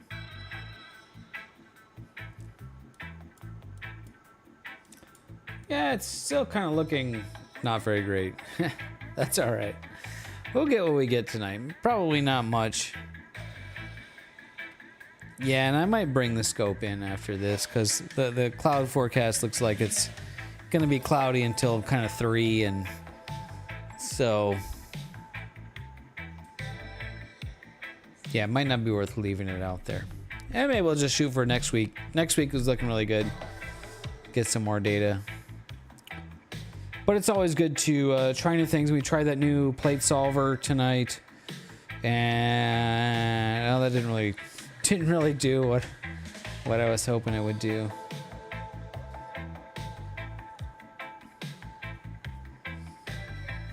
But maybe we got to look up that thread, read a little more, because people were recommending that, and so let's take a look. So this was the thread. I posted a link to this earlier, but I'll repost it. Someone in the Cloudy Nights forums asking, is ASStro still the best plate solver for Nina?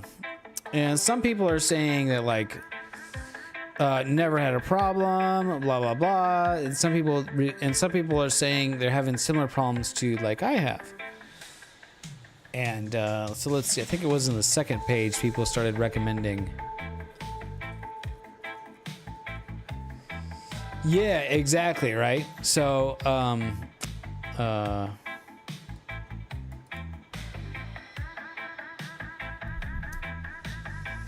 oh, shit. Okay, so wait, they're saying plate solve 3. Oh, Nina. Okay, so I'm using plate solve 2. Where did I get...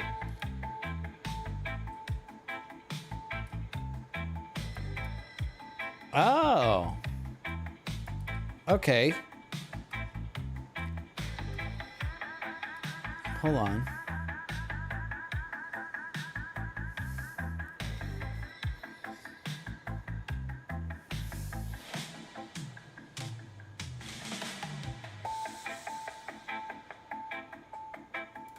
Okay, so this guy, the answer you're seeking, and which posters in this thread do their best to avoid giving, is plate solve 3 from Planewave.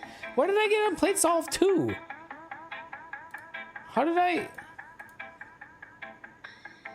guess I didn't read thoroughly enough to see a 3 from a 2. Oh, wait, interface 3.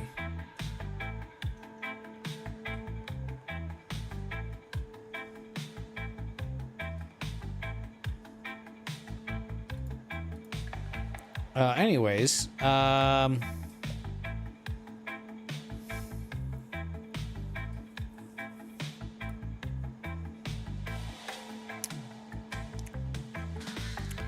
I ran ASStro for over a year, and once I tweaked the focal length and ASStro wanted, it was very consistent on targets, blah, blah, blah. Okay, so at 2032 millimeters, it's successful about 70% of the time. A few months ago, I installed plate solve 3, and it has yet to fail to plate solve any target, even those ASStro could not solve. It's not my primary plate solver with ASStro as a blind solver, but as mentioned, plate solve 3 has been 100%. Permissions issue. Well, okay, so it's kind of...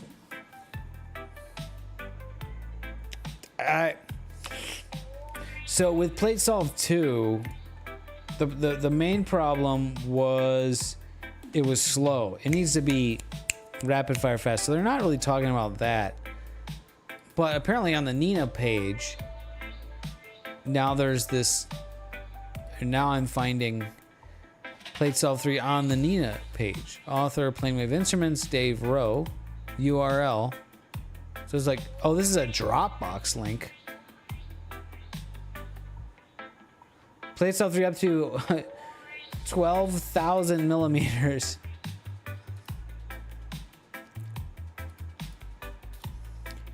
Nina has kindly been selected to add the new plate solve 3 program to its arsenal of plate solvers, courtesy of Dave Rowe. Plate solve 3 is a standalone executable, which has been improved to work with longer focal lengths and smaller FO views with fewer stars.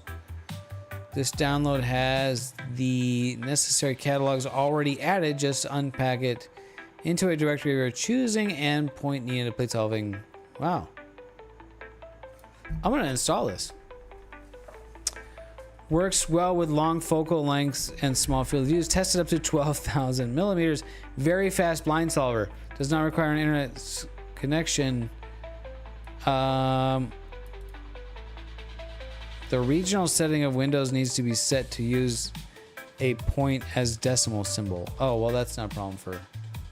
Yeah.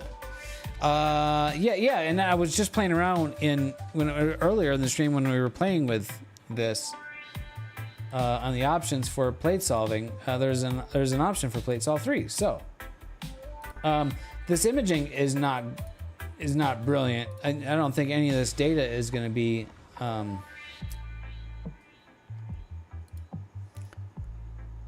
oh yeah, CDK, yeah, because it's a CDK yeah, 1000 or whatever, right? Yeah. So this data is not looking really too great. So maybe we'll yeah, let's try that that plate solver.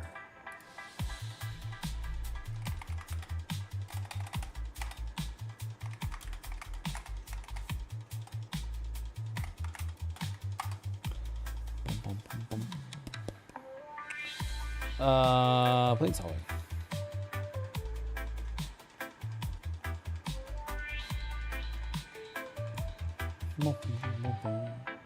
Plate solve 3, yeah. So it's a 5 gigabyte download. So it'll probably take a little bit to download this. So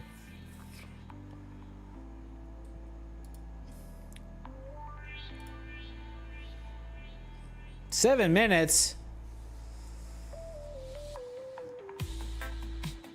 Dave Rowe is affiliated with Planewave Instruments. Yeah, that's kind of the impression that I was getting. We need to get some agua. Let's pop up real quick.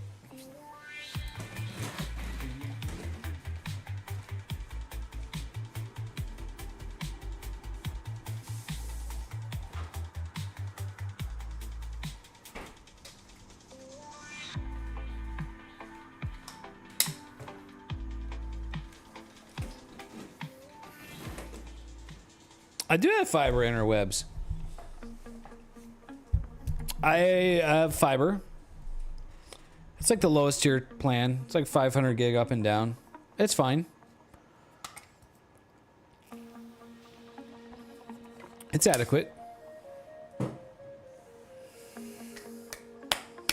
Wherever source I'm downloading this from is not going to be able to upload it at faster than, yeah, at 500 up and at 500 up or whatever. Yeah, that's fine.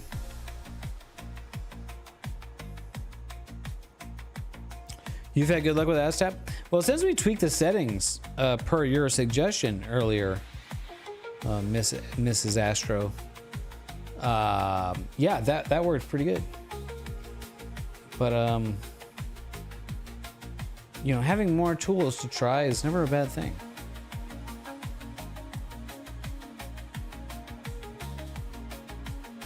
Especially offline tools.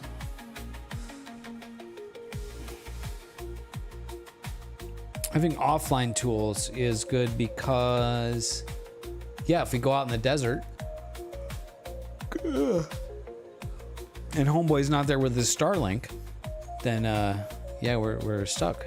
Could be stuck. Tools are great.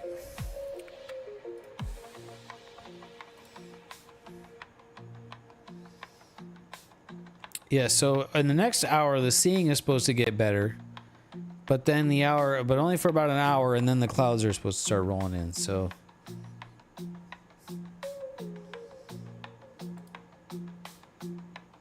I guess we'll see what happens. How are we doing on this download here? 2 minutes, 3 minutes. 2 minutes, 3 minutes, 2 minutes.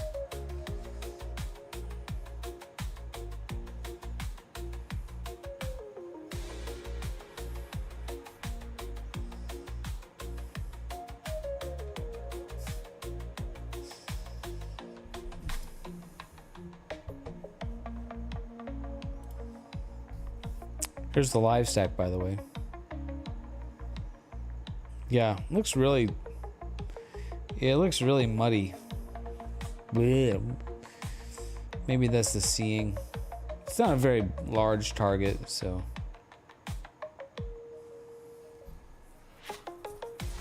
Oh, nice. Sharp Cap can use it also. I like double wins.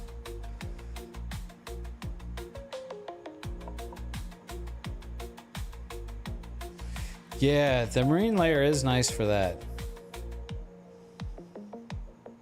When it's, you know, really hot further inland. Yeah, it's nice for that.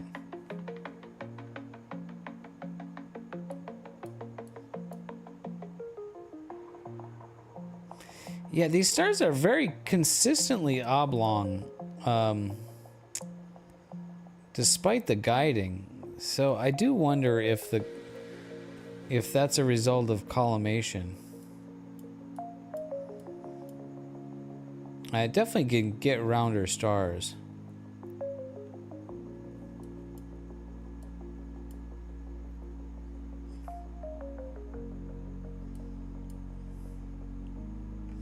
Yeah, consistent trailing on these.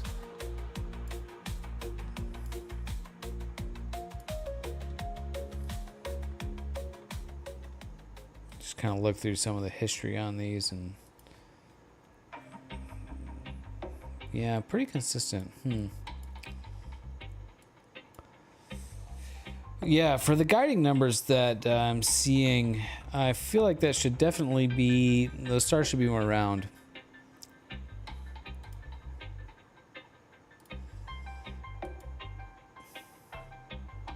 Maybe I'll pop up there and check the collimation.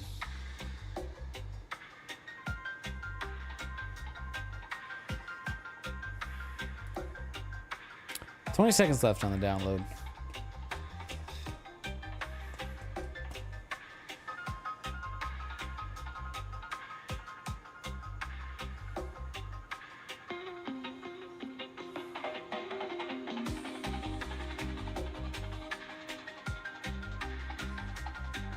Done.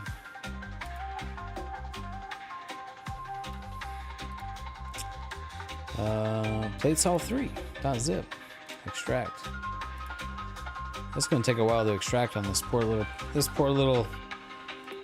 Intel N100 processor.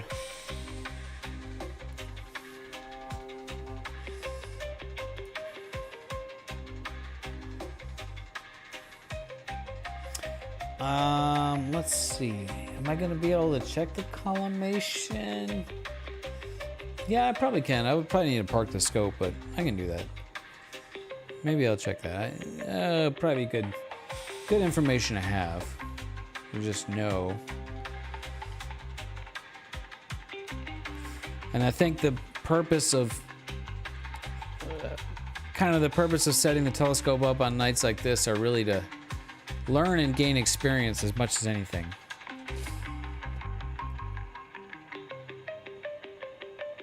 Not so much about getting data. Woof! Triple digits for you, huh? Yeah, I'm like mid to high 80s for the next week here, so a bit more mild. But you're up there in the desert though, right? So that's your reality for the next like 4 months or something, right?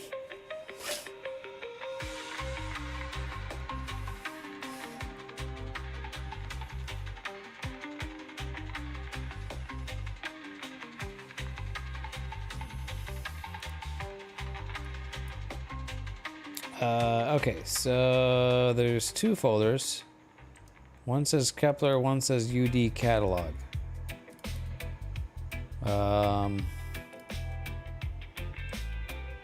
Okay. 70s.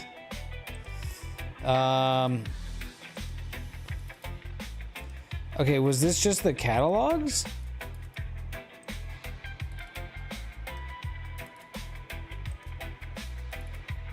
That's a thing. Okay, so this download looked like it was just the catalogs. What? Did I miss something?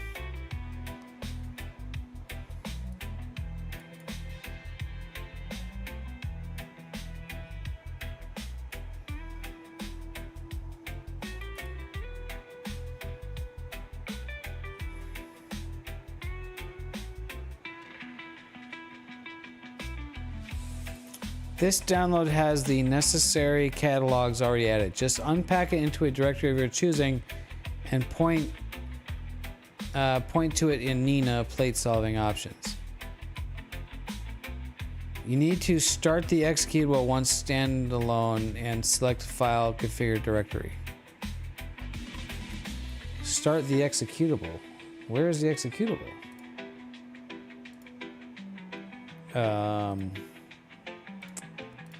Am I missing something?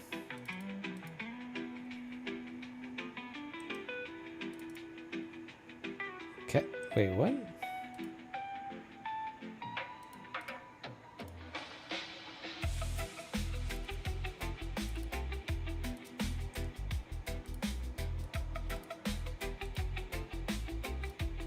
Well, I was just looking at this and it had...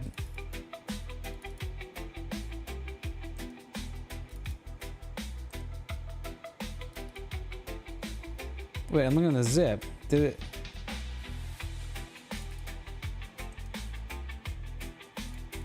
Okay, I'm very confused. I only had 1 beer. Why is there nothing in there? Did I delete it or something? I don't know what's going on. All right, we're gonna try that again. You need to start the executable once standalone. I don't see. Did you download it also, Misadventures? Yeah, okay.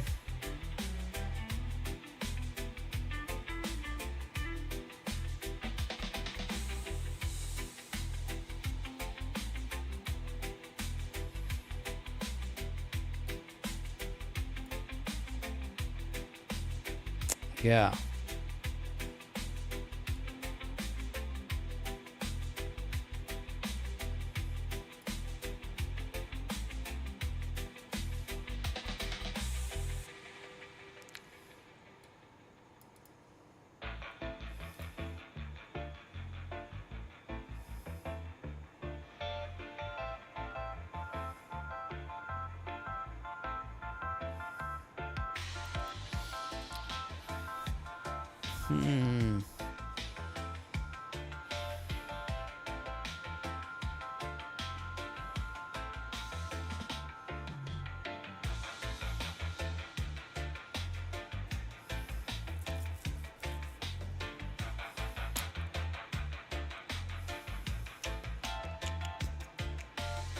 Yeah, these guys are just talking about ASStro.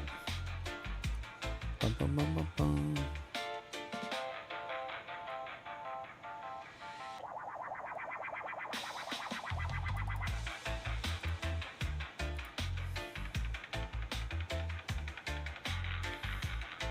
You had some light aura the other night? Oh, not that I know of. Okay, now something really weird is happening. Like I unpacked it, and now there's nothing in the extracted. Am I like?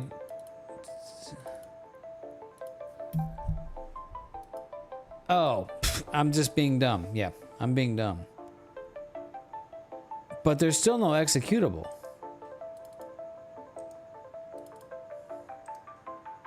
I'm guessing these are all just database files for the star databases. Database I.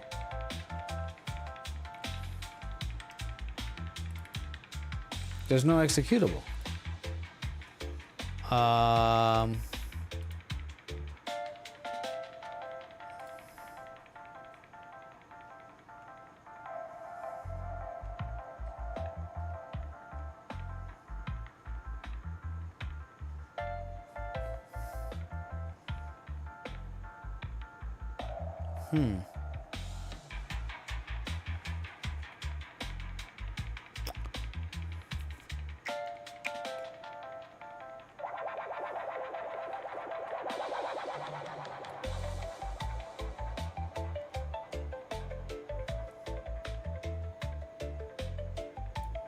Star Traveler, what's up, brother? Welcome in.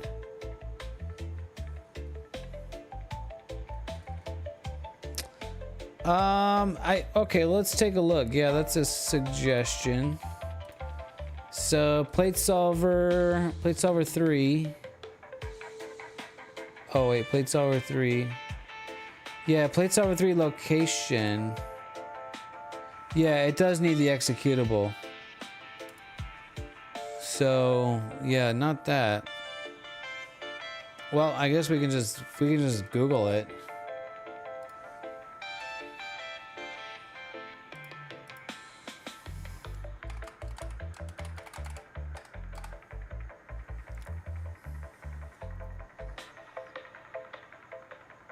Yeah, somebody started the Cloudy Nights thread asking about what we're talking about.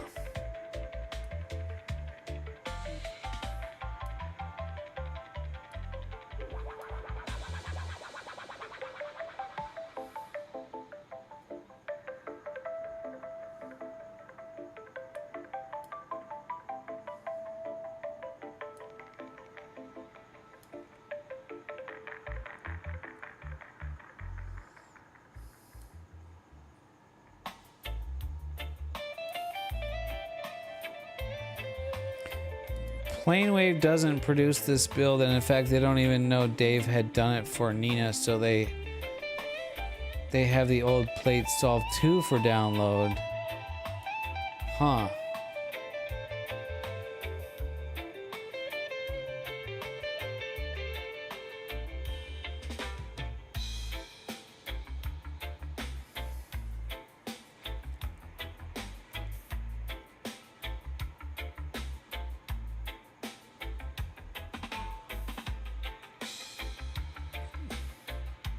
Huh.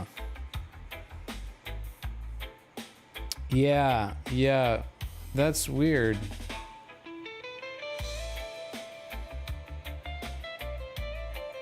Huh. Okay, well, I don't know. I guess we'll just not worry about it then.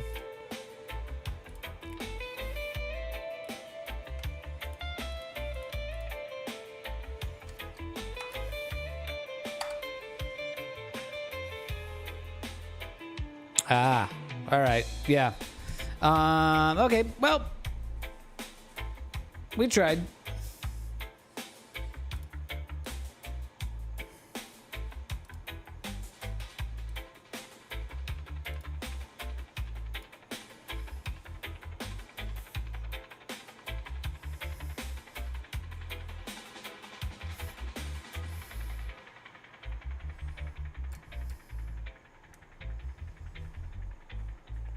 Oh, shit.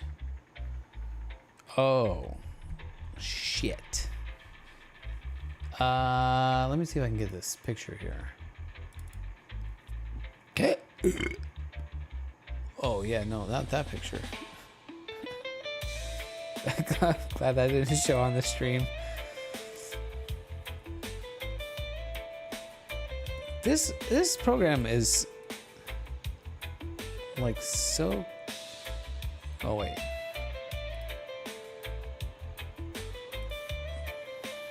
There we go. That's what we wanted to see.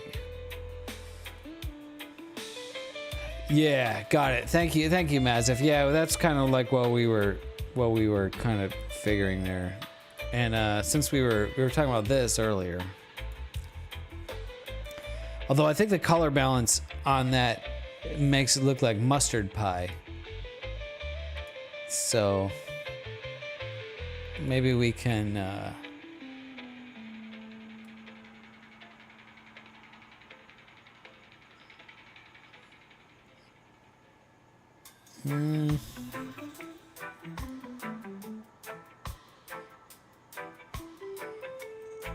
Yeah, head to Photoshop, exactly.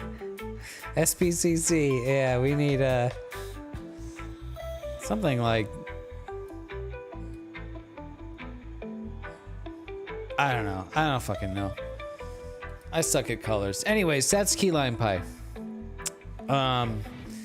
Damn, I might have to go over there tonight. I might have to drive down. I might have to close the stream. Get off the stream and go down there. Hey, Blur Exterminator? Yeah. I mean, what's the point spread function on this crust over here?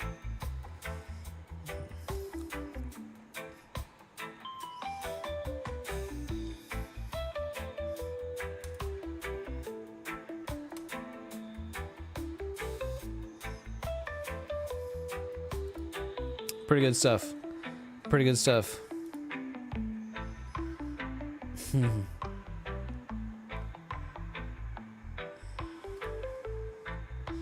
All right, do I leave the telescope set up tonight or do I bring it in?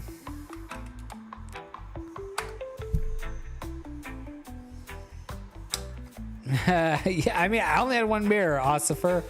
I only drink a beer for Make a Drive. No, I'm...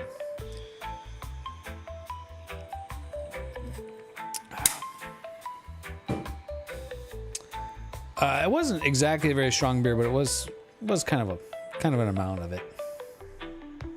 But yeah, no, I'm not going anywhere tonight.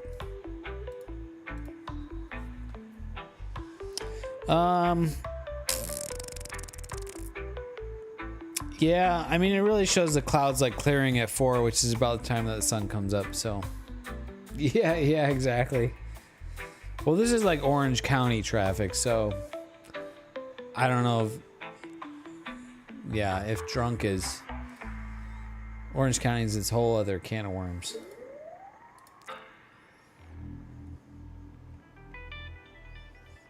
Yeah, not very amazing here. More Teslas, yeah. Aha! You found a new file here, or a new thread.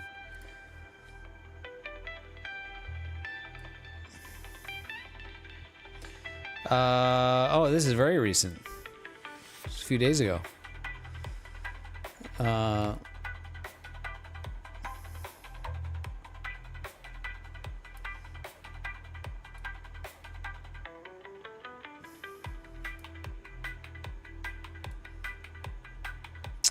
use Playcell 3. I always download from the Nina website. Just checked and it's still there.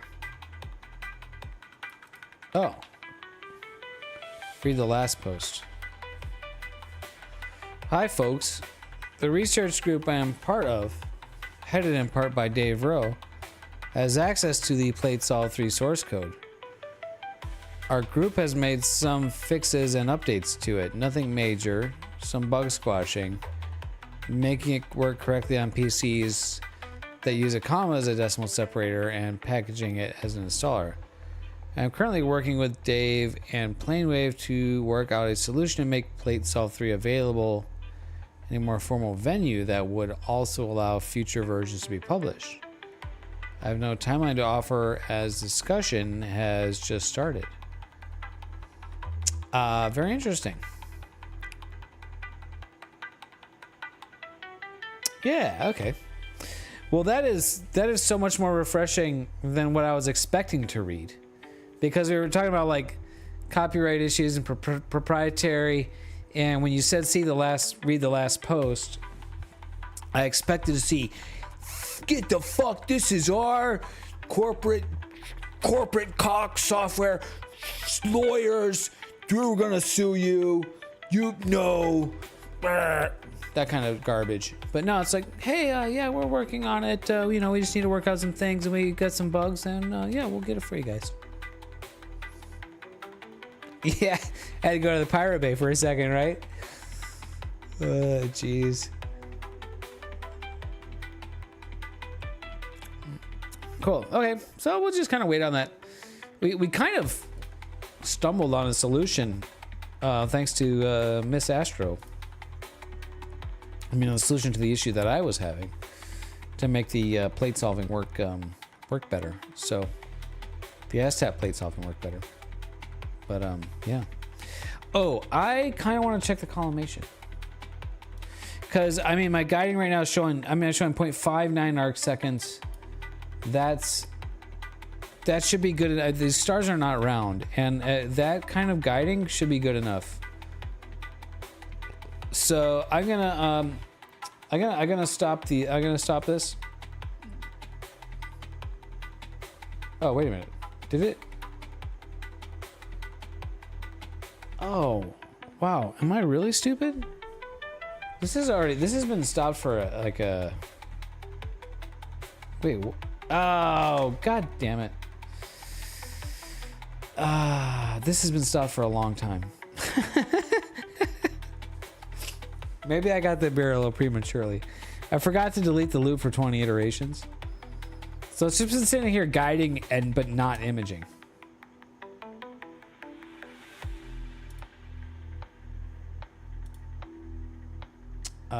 Yeah, so I kind of fucked that up.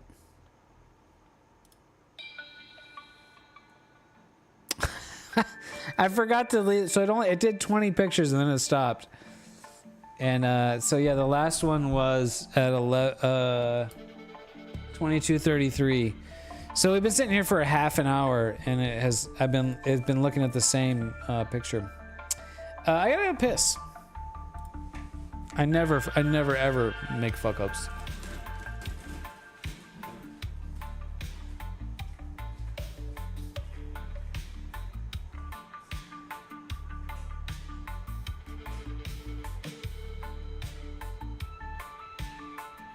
Can I offer you a nice egg in this trying time?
Yes, I got 22-minute exposures.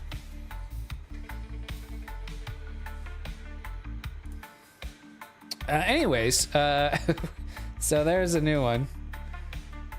All right, it's still not very round.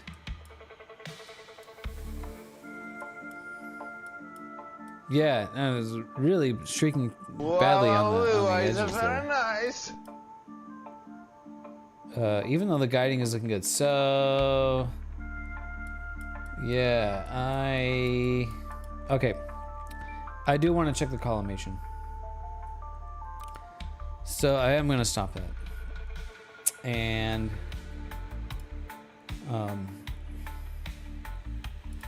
stop the guiding. And then I'm going to park the scope. And I'm going to go put my auto collimator in there, and I'm going to have to shine a light in it. And I'm going to take a look.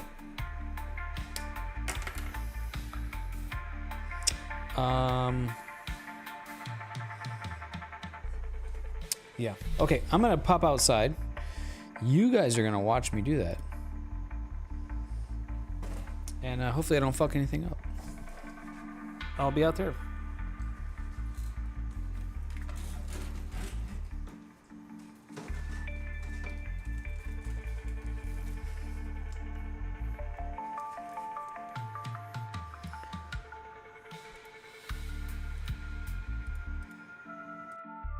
I guess I'll change to the headset mic too, so I can narrate what I'm seeing while I'm doing what I'm seeing while I'm doing. All right. Need this. I guess I'll just use my. I need a light. I guess I'll just use my my phone. Might need a hexa key. I need a hexa key. All right, let's.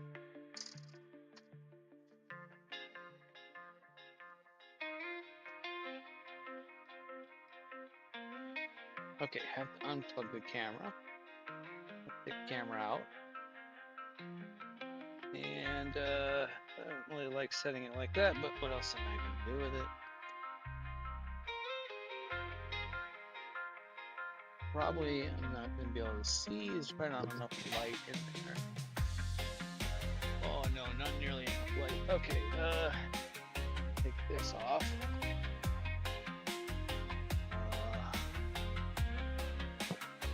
Nope, not enough light. And this is gonna be like way too much light. Oh yeah, that collimation is way off.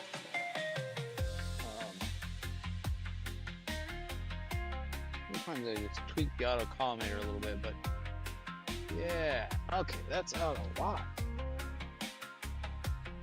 All right, so we may be doing some learning here.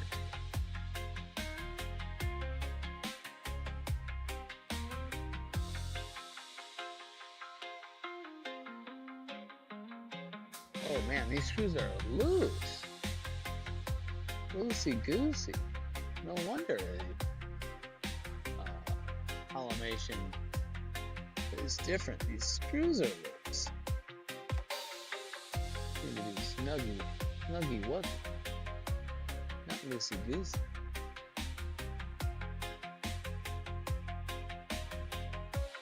Okay, that's looking a bit better.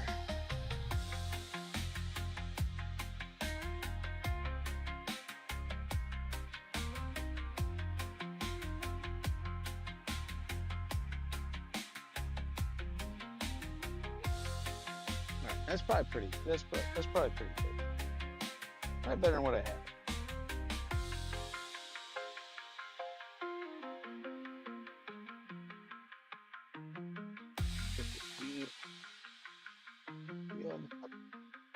Back on. Take that out. Yeah. Camera back in.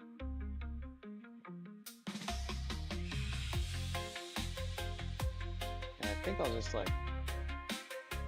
restart the sequence. So I'll have to come back out again and do the camera rotation.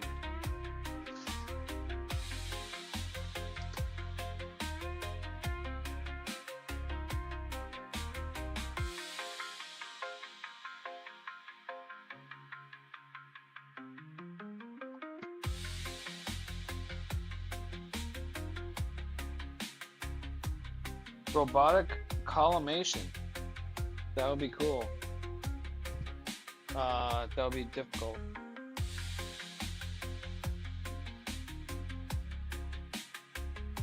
Okay, on the good mic. But I'm gonna have to go out again to rotate the camera. sequencer. I will just reset everything and I'll hit play. Oh crap. Telescope is parked. You can't. Stop, stop, stop. No, stop. You. Okay. Unpark the telescope. Now I can run. Reset. Reset. Run. Okay. Now it should be slowing. Yes, it is.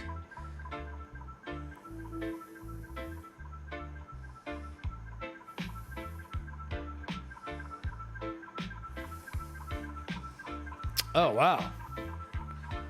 Your discount mini rig, as well as your 5950X CPU. Yeah, that's fast. Ah.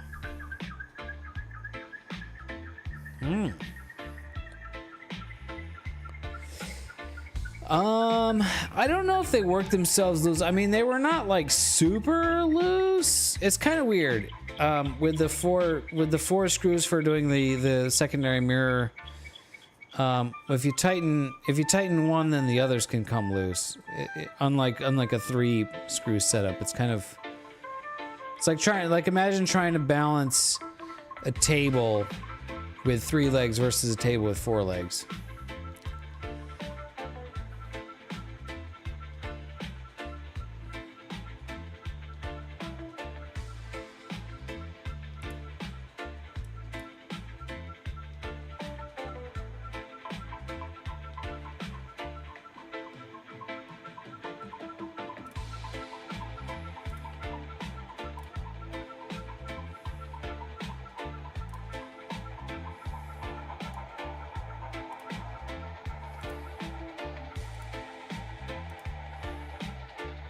Oh, you dummy. I forgot. When you have to disconnect and reconnect the camera because I unplugged it and plugged it back in. So if you ever are in Nina and Nina is open and active, if you unplug the camera, like the USB, unplug it from the computer, if you unplug it and plug it back in, you have to disconnect and reconnect it in Nina for it to work. Nina won't hot swap.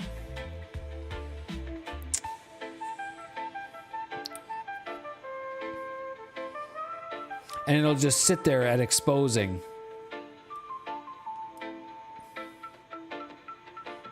Oh, and now it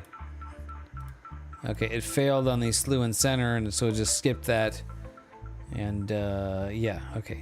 All right, we're good here.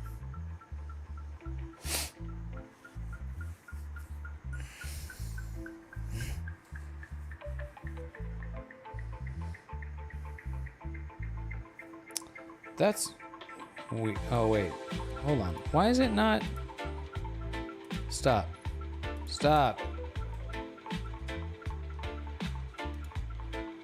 Oh. No, I just... can I undo that? I just deleted the sequence. Ah. Crap. Whoops-a-daisy.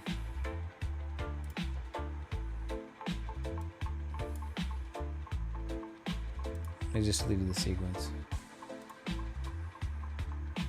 Can I offer you a nice egg in this trying time? I would love a nice egg.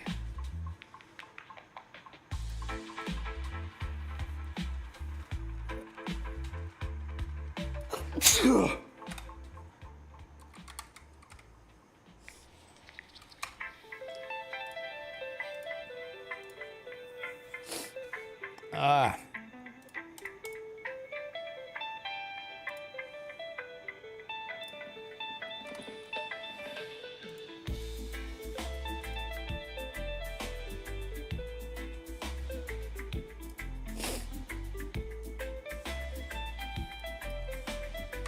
Loop until time 130. Delete the iterations. Delete that 120 second exposures. delete that and that. Okay. All right, autofocusing.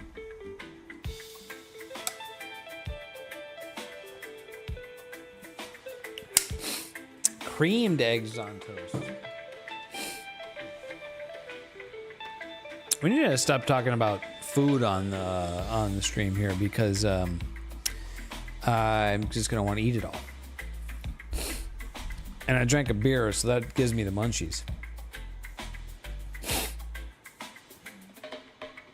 Autofocus parabola is looking very good.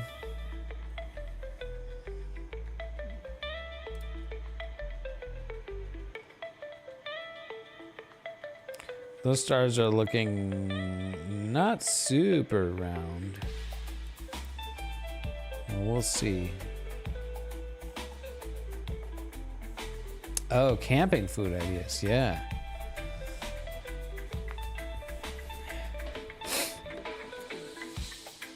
We did do tri-tip that way. Well, you did tri-tip. That was pretty terrific. Let's shoot a quick 5-second exposure, see what that looks like.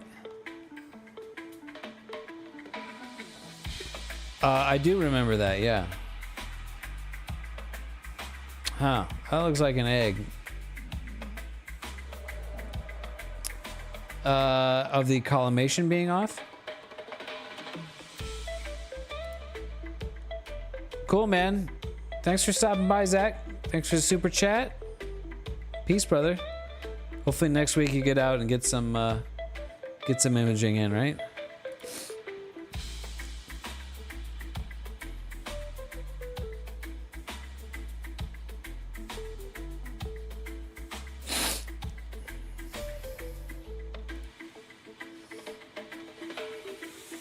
Why is slew center and rotate failing? What is that about?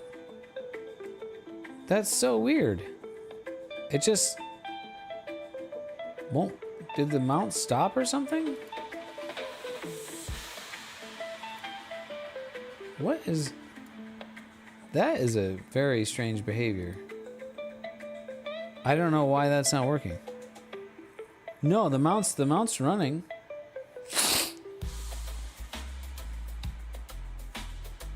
And now it's auto focusing again.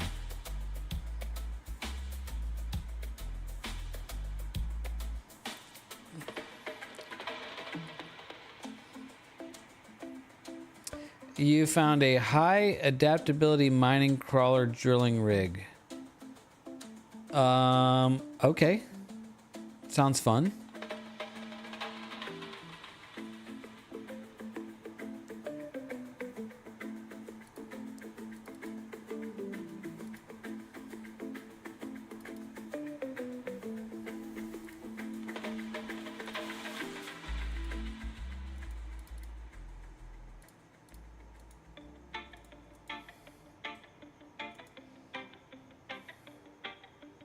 So I did just kind of notice this little feature. If you right click on this, it says on error is set to default continue. So yeah, maybe I need to change that.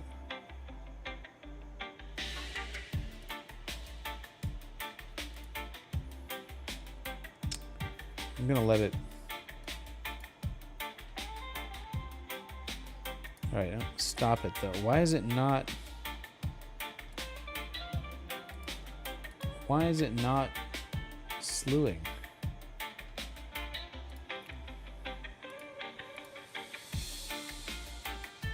Just do it manually here. You were searching for refurbished mining rigs on Amazon. Okay. Are you looking to get into mining?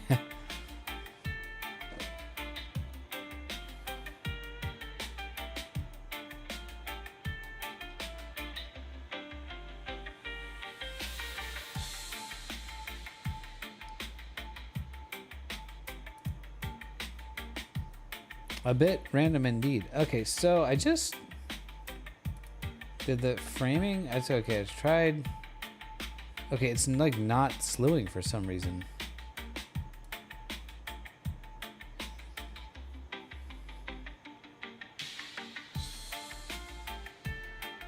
Yeah, it's not.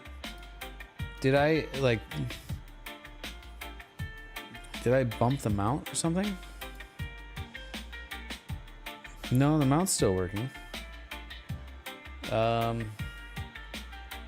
what we'll do is we'll just park it.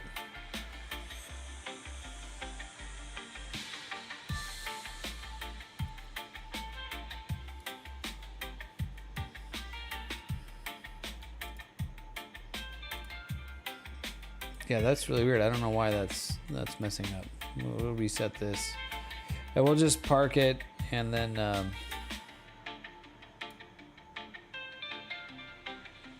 unpark it.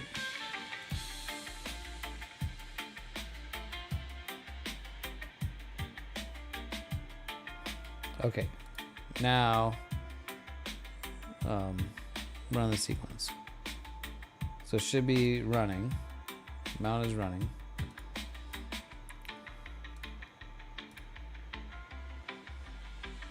Okay, it's slewing.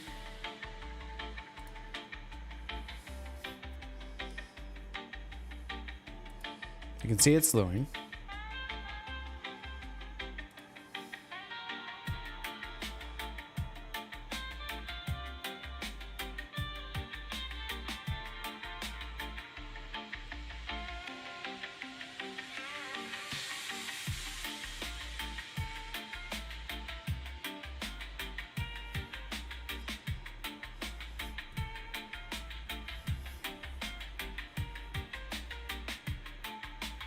What the fuck? I just air it out again.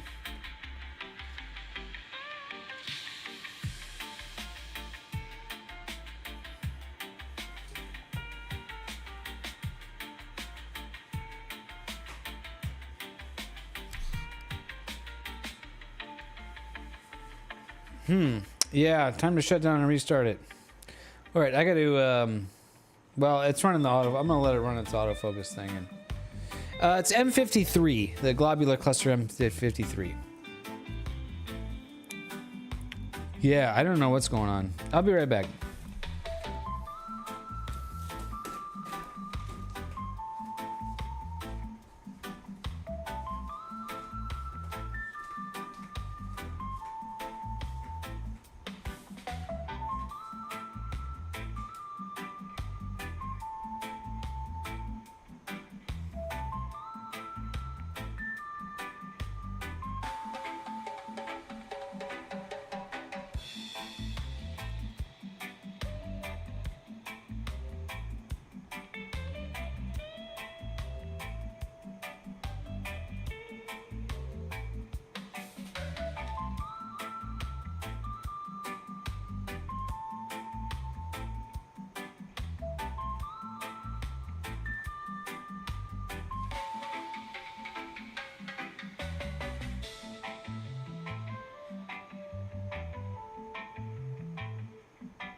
I think. Hold on. Did I just do a dum dum? I think I might have.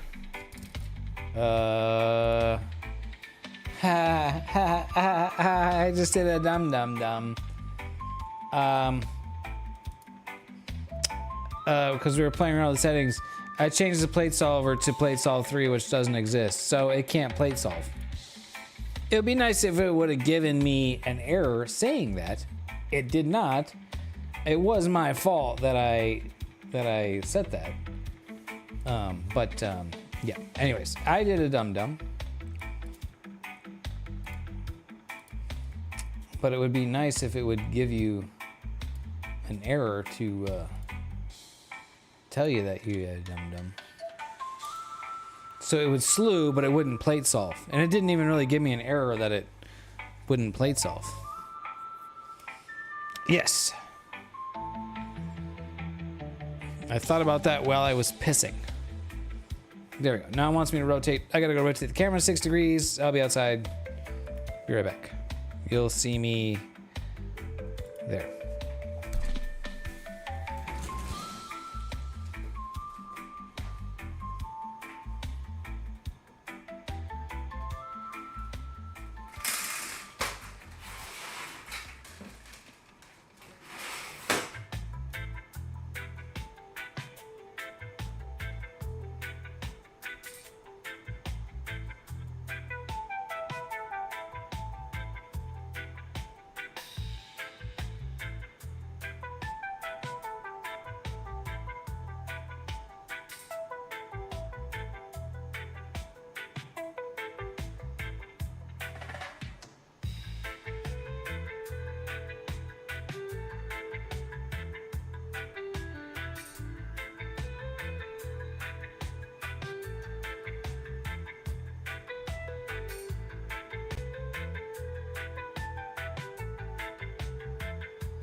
All right.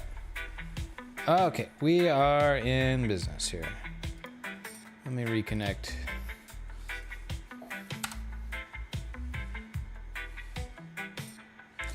Yeah, rather than just fail and just give you an error, like error, can't plate solve because the plate solver you have selected doesn't exist.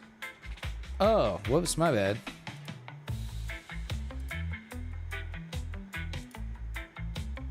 Yeah, okay, it did, and it's focusing. Okay, so watch that focus. I'll be right back.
I need another couple minutes here, guys. You can watch the action here. How those starts going? We still got. Oh, it just started. All right. Yeah, just give me a couple more minutes.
All right, how we looking over here? I think it's better. Still not. It's kind of weirdly shaped, but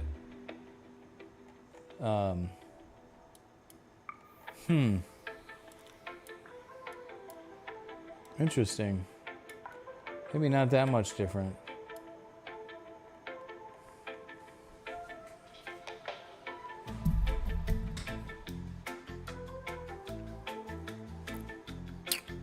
I gotta take some antibiotics.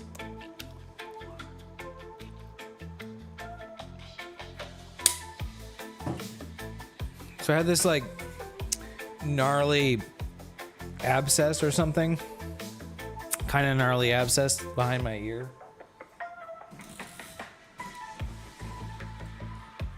Last week. Well, it's kind of been there for a while. It never really hurt. It was just kind of big, and cause so I tried to pop it, like pick at things last week. And by trying to, instead of popping, it just like got way bigger. And so I went to urgent care pretty much last week. Yeah, made it angry. Yeah, so like it was growing, and like then it started to hurt after I squeezed it like a fucking idiot, right? And so I actually asked ChatGPT. I'm like, what do you think about this? And it was like, yeah, upload a picture. So ChatGPT was like, you should probably see a doctor because it's probably not gonna get better. It's not. So I went to urgent care, and they're like, yeah, we can lance it. And so she cut it, and I wish I had like a video, but like she cut a little hole in it. I could feel it just go like like some fluid came out of there. And they gave me a bunch of antibiotics to take. Well, then anyways, so then we went camping for 2 days, right? And then came home, and the swelling had gone way down, but there was still definitely a fluidy pouch. And so I popped it, and it popped good. It was an explosion. Anyways, I just popped it again. a little bit, and it's like, it's definitely significantly, it's almost gone. It's like so much better than what it was, but there was still some fluid in there, and I just kind of popped it again. Just sitting here, I was just, yeah, it's pretty awesome. So yeah, the point spread function, the full width half maximum on this thing was, yeah, it was pretty large. Yeah, and so it's still draining, and I think this is like the last of the fluid coming out of there, and so I just put some gauze on it to, just so I don't get blood and plasma everywhere. And I'll keep taking these antibiotics, of course, because don't want it to get an infection. Anywho, back to the astronomy stuff going on. Still not looking good. I guess at this point we just blame the weather. I don't really see much difference in the star shapes or yeah. It'll be a month. Yeah, well, I mean, this thing started like, it started like a little over a month ago at this point. So, but yeah, it's definitely like on the way out. So, yeah, I think it's just a weird night. I mean, the guiding is good though. That's kind of what's weird. Like the guiding numbers are good, but the stars are still kind of streaking. So, yeah.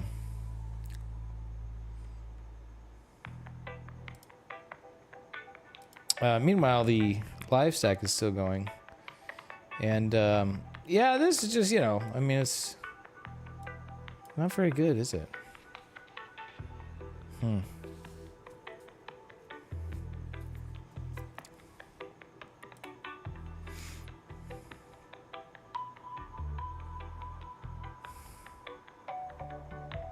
Well, oh, we got a cat over here. What's up, cat? Where's your cat? You want to come say hi? Come say hi on the stream? Come say hi? Yeah, come here.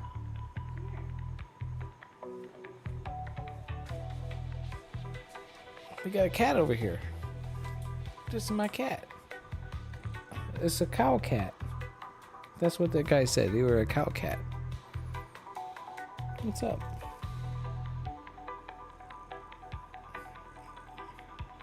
Did you get it from your nap for a little midnight snack? It's almost midnight.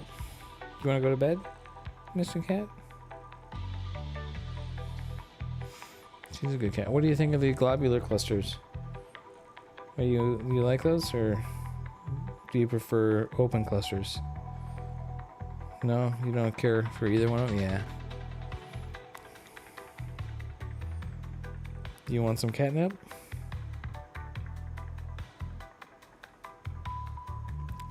Do you like the reggae music? The reggae BONG VOYAGE? It's kind of fun. Yeah.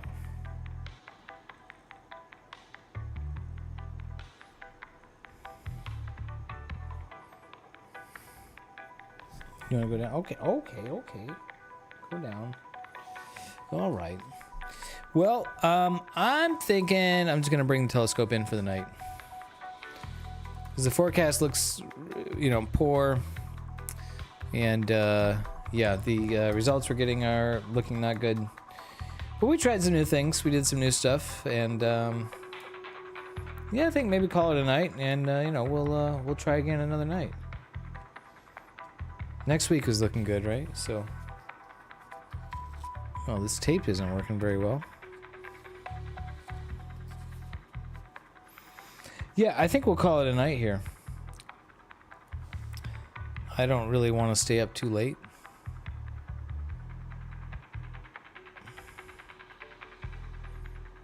A pus supernova. Yeah, well, it was. No longer. No longer. Yeah. Yeah, just, yeah, I guess kind of a crappy night. Maybe my polar alignment needs adjustment. Although, I don't know, because the guiding is good. So, yeah. Yep. All right, I'm going to call this one a night, guys. I appreciate you all for being here. Fun night despite troubleshooting. I guess that's what it is when I try to do these kind of streams. But whatever, it's all good. Gaining experience with setting up the equipment, getting things working is worth the effort to getting it out and stuff. So, yeah, I'm gonna stop that. And just gonna park it for the night. And we'll bring it in. Oh, yes.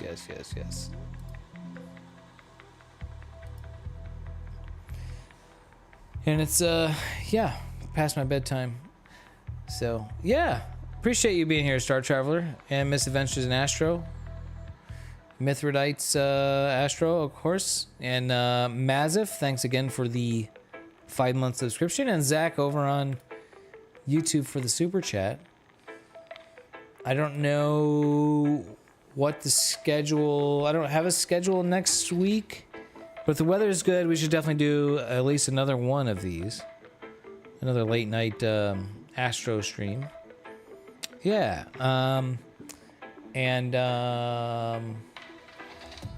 Yeah, I've got the projects I'm working on. I have the artificial star rig with the mirrors. And the wedge project. What's up, John? Where are you shooting from? You are in STL. What's STL? Canceled due to wildfire smoke. That's a bummer. Where's STL? I want to say St. Louis, but I'm thinking probably not if there's wildfire smoke. I'm in SoCal, Southern California. It's just kind of hazy, poor seeing tonight. And or maybe equipment issues, but I think it's just related to the weather. So St. Louis, okay, yeah, got it. So there's wildfire smoke there in St. Louis. That's a bummer. Wow. Yeah, we you know, I shot Globular tonight, M53. Not particularly large or interesting, and just not very good data overall. I mean, maybe it'll be worth it to stack this and Blur Exterminator to make the stars look round. And then can kind of just add it to the collection. At least I've got, now I can say I have M53. Oh, Canadian wildfires. Yeah, our friend Misadventures in ASStro is in Colorado, and he was mentioning some Canadian wildfire smoke. Wow, coming all the way down there. That's a bummer. Yeah. That actually reminds me, there was a fire. We should check this, check in on this. Cal Fire. There was a fire near one of our favorite dark sky sites. And want to see what the latest Fraser fire. Okay, it's only at 60 acres, so yeah, this is probably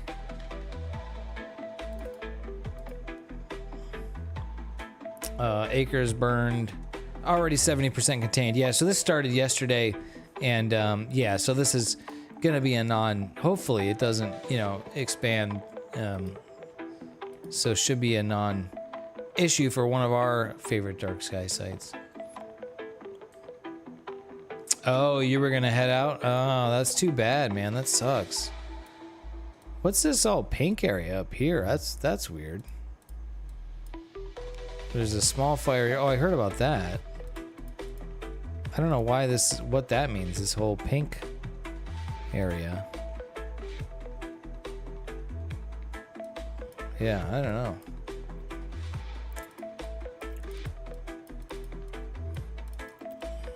.200-acre fire down here, but that wouldn't affect me.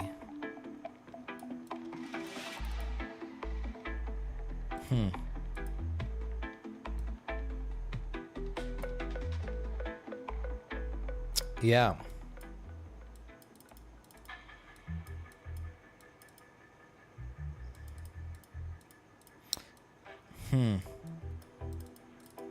Yep. Okay. Well, I'm gonna call it a night. Thanks for being here, John. Sorry I'm bouncing out just as you're showing up. But yeah, it's getting kind of late and the conditions kind of suck. So we'll try again next week. Weather looks pretty good all week next week, so we'll do another one of these. And we've got some CAD projects. Well, this thing's done pretty much. I need to start printing that.